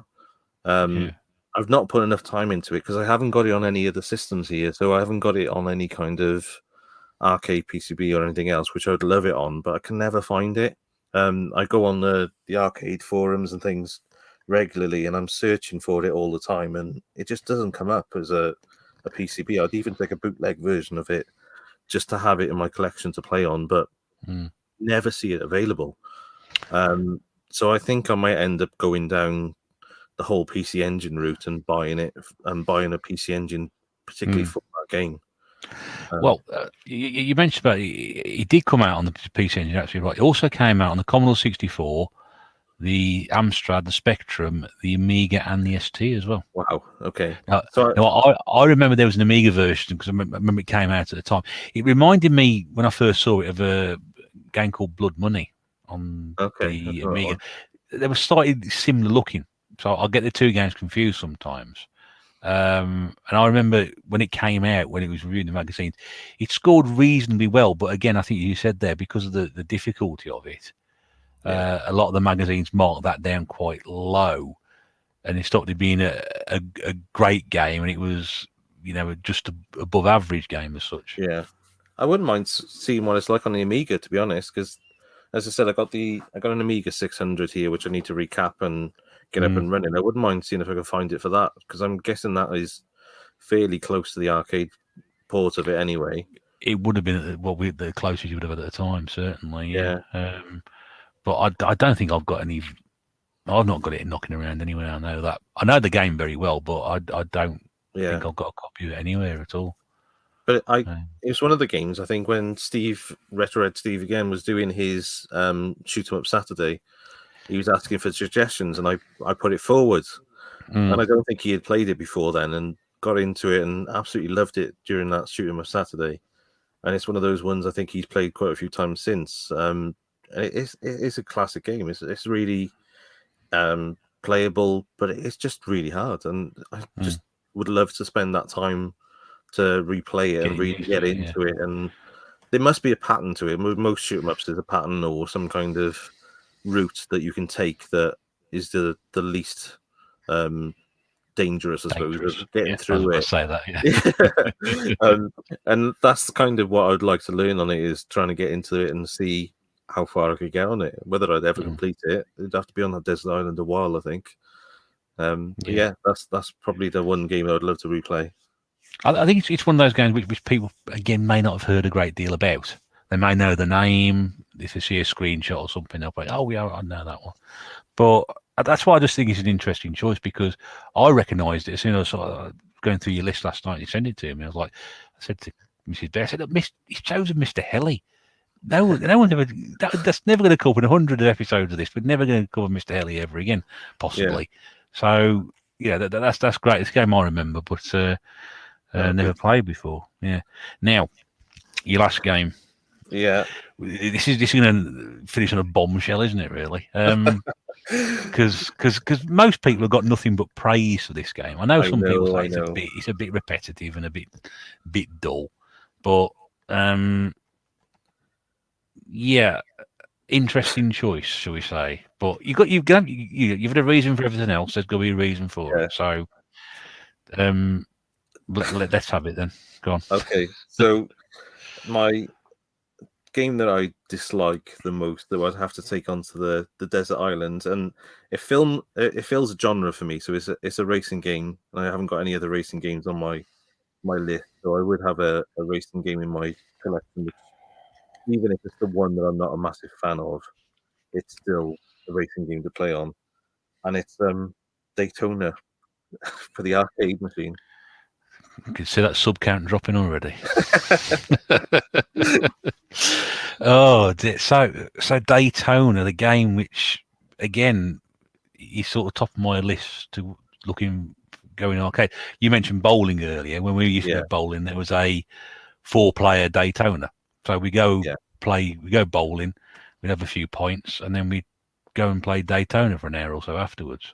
Yeah. So, Sega Rally, on the other hand, Sega Rally would be a very high contender for the list. But Daytona, which again came out around the same time, is just, I think that my biggest issue with it is that it sells itself so well. It's got that amazing track mode music to it, and you can hear it from the other end of the arcade. When you go into that arcade, you can hear that music, and there's a Daytona cab, or, as you say, like a series of cabs, and they're good fun for that. I suppose that any racing game where you're doing multiplayer is good fun, but Daytona, to me, it oversells itself with that music, and you hear it from the other end of the arcade. It draws you in. You put your pound in it, and it's just crap. It's just such a disappointing game. I don't know whether it's just that kind of racing for me is just boring. I just don't get the mechanics to it. It's just I don't know. It's just dull. It just seems like you're on a never-ending loop of driving around, and everyone's in your way, and there's no real tactic to it. Maybe I just not got into it enough, but it's just that one game that I don't know. I think the marketing on it, Sega did an amazing job of making it as an attraction type thing, and they still do. And I played the most recent one recently. I hated that too. I just really, I gave it another chance. I thought, oh, here we go. There's a new Daytona game. It's going to be brilliant. And no, it's rubbish. Yeah, I mean, have you ever watched NASCAR at all? Because that you just described it going round and round a circle, and everybody getting each other's way. That is basically what NASCAR is, as far as I've never watched it as in a race of it. I've seen obviously different films with NASCAR's features and things, so I've never sat down and watched a NASCAR race or anything else. even that in itself, I ride motorbikes and things, and I'm massively into racing in. Not a massive Formula One fan, but I appreciate Formula One. But MotoGP, I've been to see quite a few times. I've been to the Isle of Man for the TT and things like that. I love that kind of technical racing.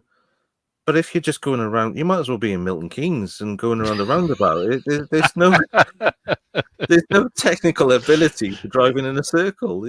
The steering wheels must be knackered on the left hand side. It's just pointless. Honestly, it's just there must be a technical ability not to either fall asleep or get dizzy when you're driving around a great big circle, isn't there? Really, yeah.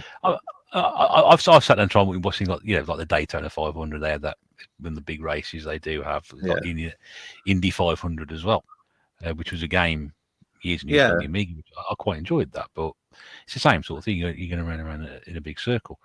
I don't know what the attraction of the day. I think probably you're playing it with friends. So for me, that's more of an attraction to do that. If I played Daytona on my own, I probably wouldn't get the same experience from it. I think it's something you're going to play with at least one other person to do it. But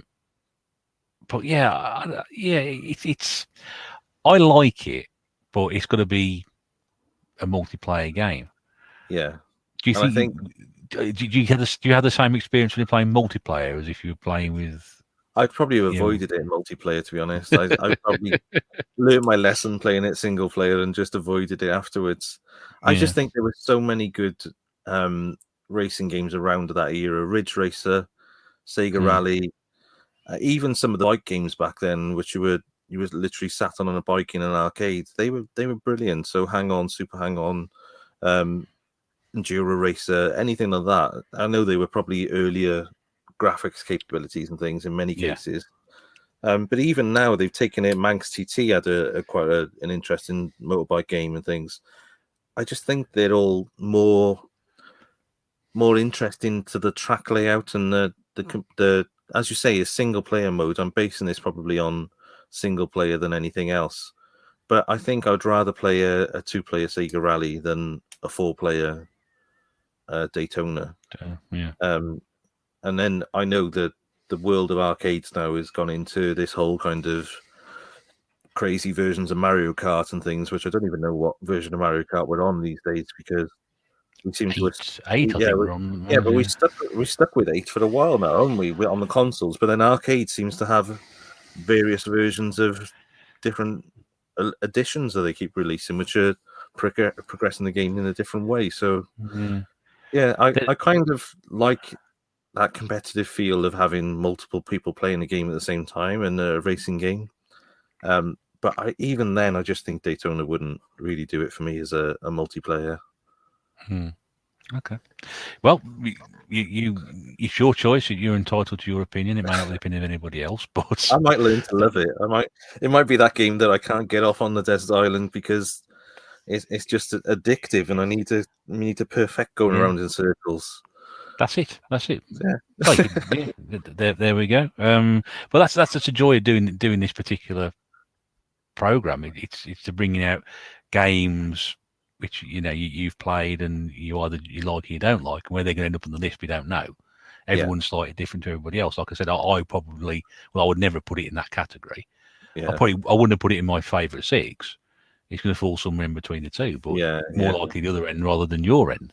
So that's the joy for it from one person to the next. I don't know what people are going to choose until I find out beforehand. So it's great. Interesting, that one. So let us know what you think in the comments below. And there we are. We have reached the end of your time on the desert island. Thank you very much. Thank you for having me. No, it's been an absolute. I think some fascinating choices in there. I was really pleased we got a chance to talk about your repairs and things like that as well, because I know that's a big part of what you do, and I found it absolutely fascinating, absolutely superb, and we look forward to more videos like that in the future from yourself. And great, thank you. Keep growing it now, and get yourself a my mate Vince again. Keep pestering him. I think that was my moment of glory. My 10 minutes of fame on there. But I really enjoyed doing that, and I've got lots of little things planned for the pipeline for the future, but we'll see how it goes. And I'm not one of these people that puts out regular content, as in weekly content. It comes as and when it can, and it's some of the things, as I said, can take multiple hours to film and then multiple hours to edit. So yes, I'm not going to be one of these people that can just show a pickups video. And there's no disrespect, I watch a lot of pickups videos, but it's an easier film because you're sat in front of a camera, you show your pickups and talk about them, and it's generally a single shot. But some of the things I'm doing, I just don't have the time to edit and put everything out. So there will be more. There will be a lot more content in the future. I've got lots of nice ideas, but we'll see how it goes, and when they all come around, and probably when I get time off work. Well, I mean, we will look forward to seeing what comes out in the future, Craig. It's been absolutely fascinating listening to this. If you have enjoyed that, please don't forget to leave us a comment below. Also, the link to Craig's channel, Goodwins Place, is down there as well. Do go across and have a look. There's repair stuff on there. There's some gaming stuff on there as well. Bit of mixture for everybody. But do go across and check them out if you haven't done so already.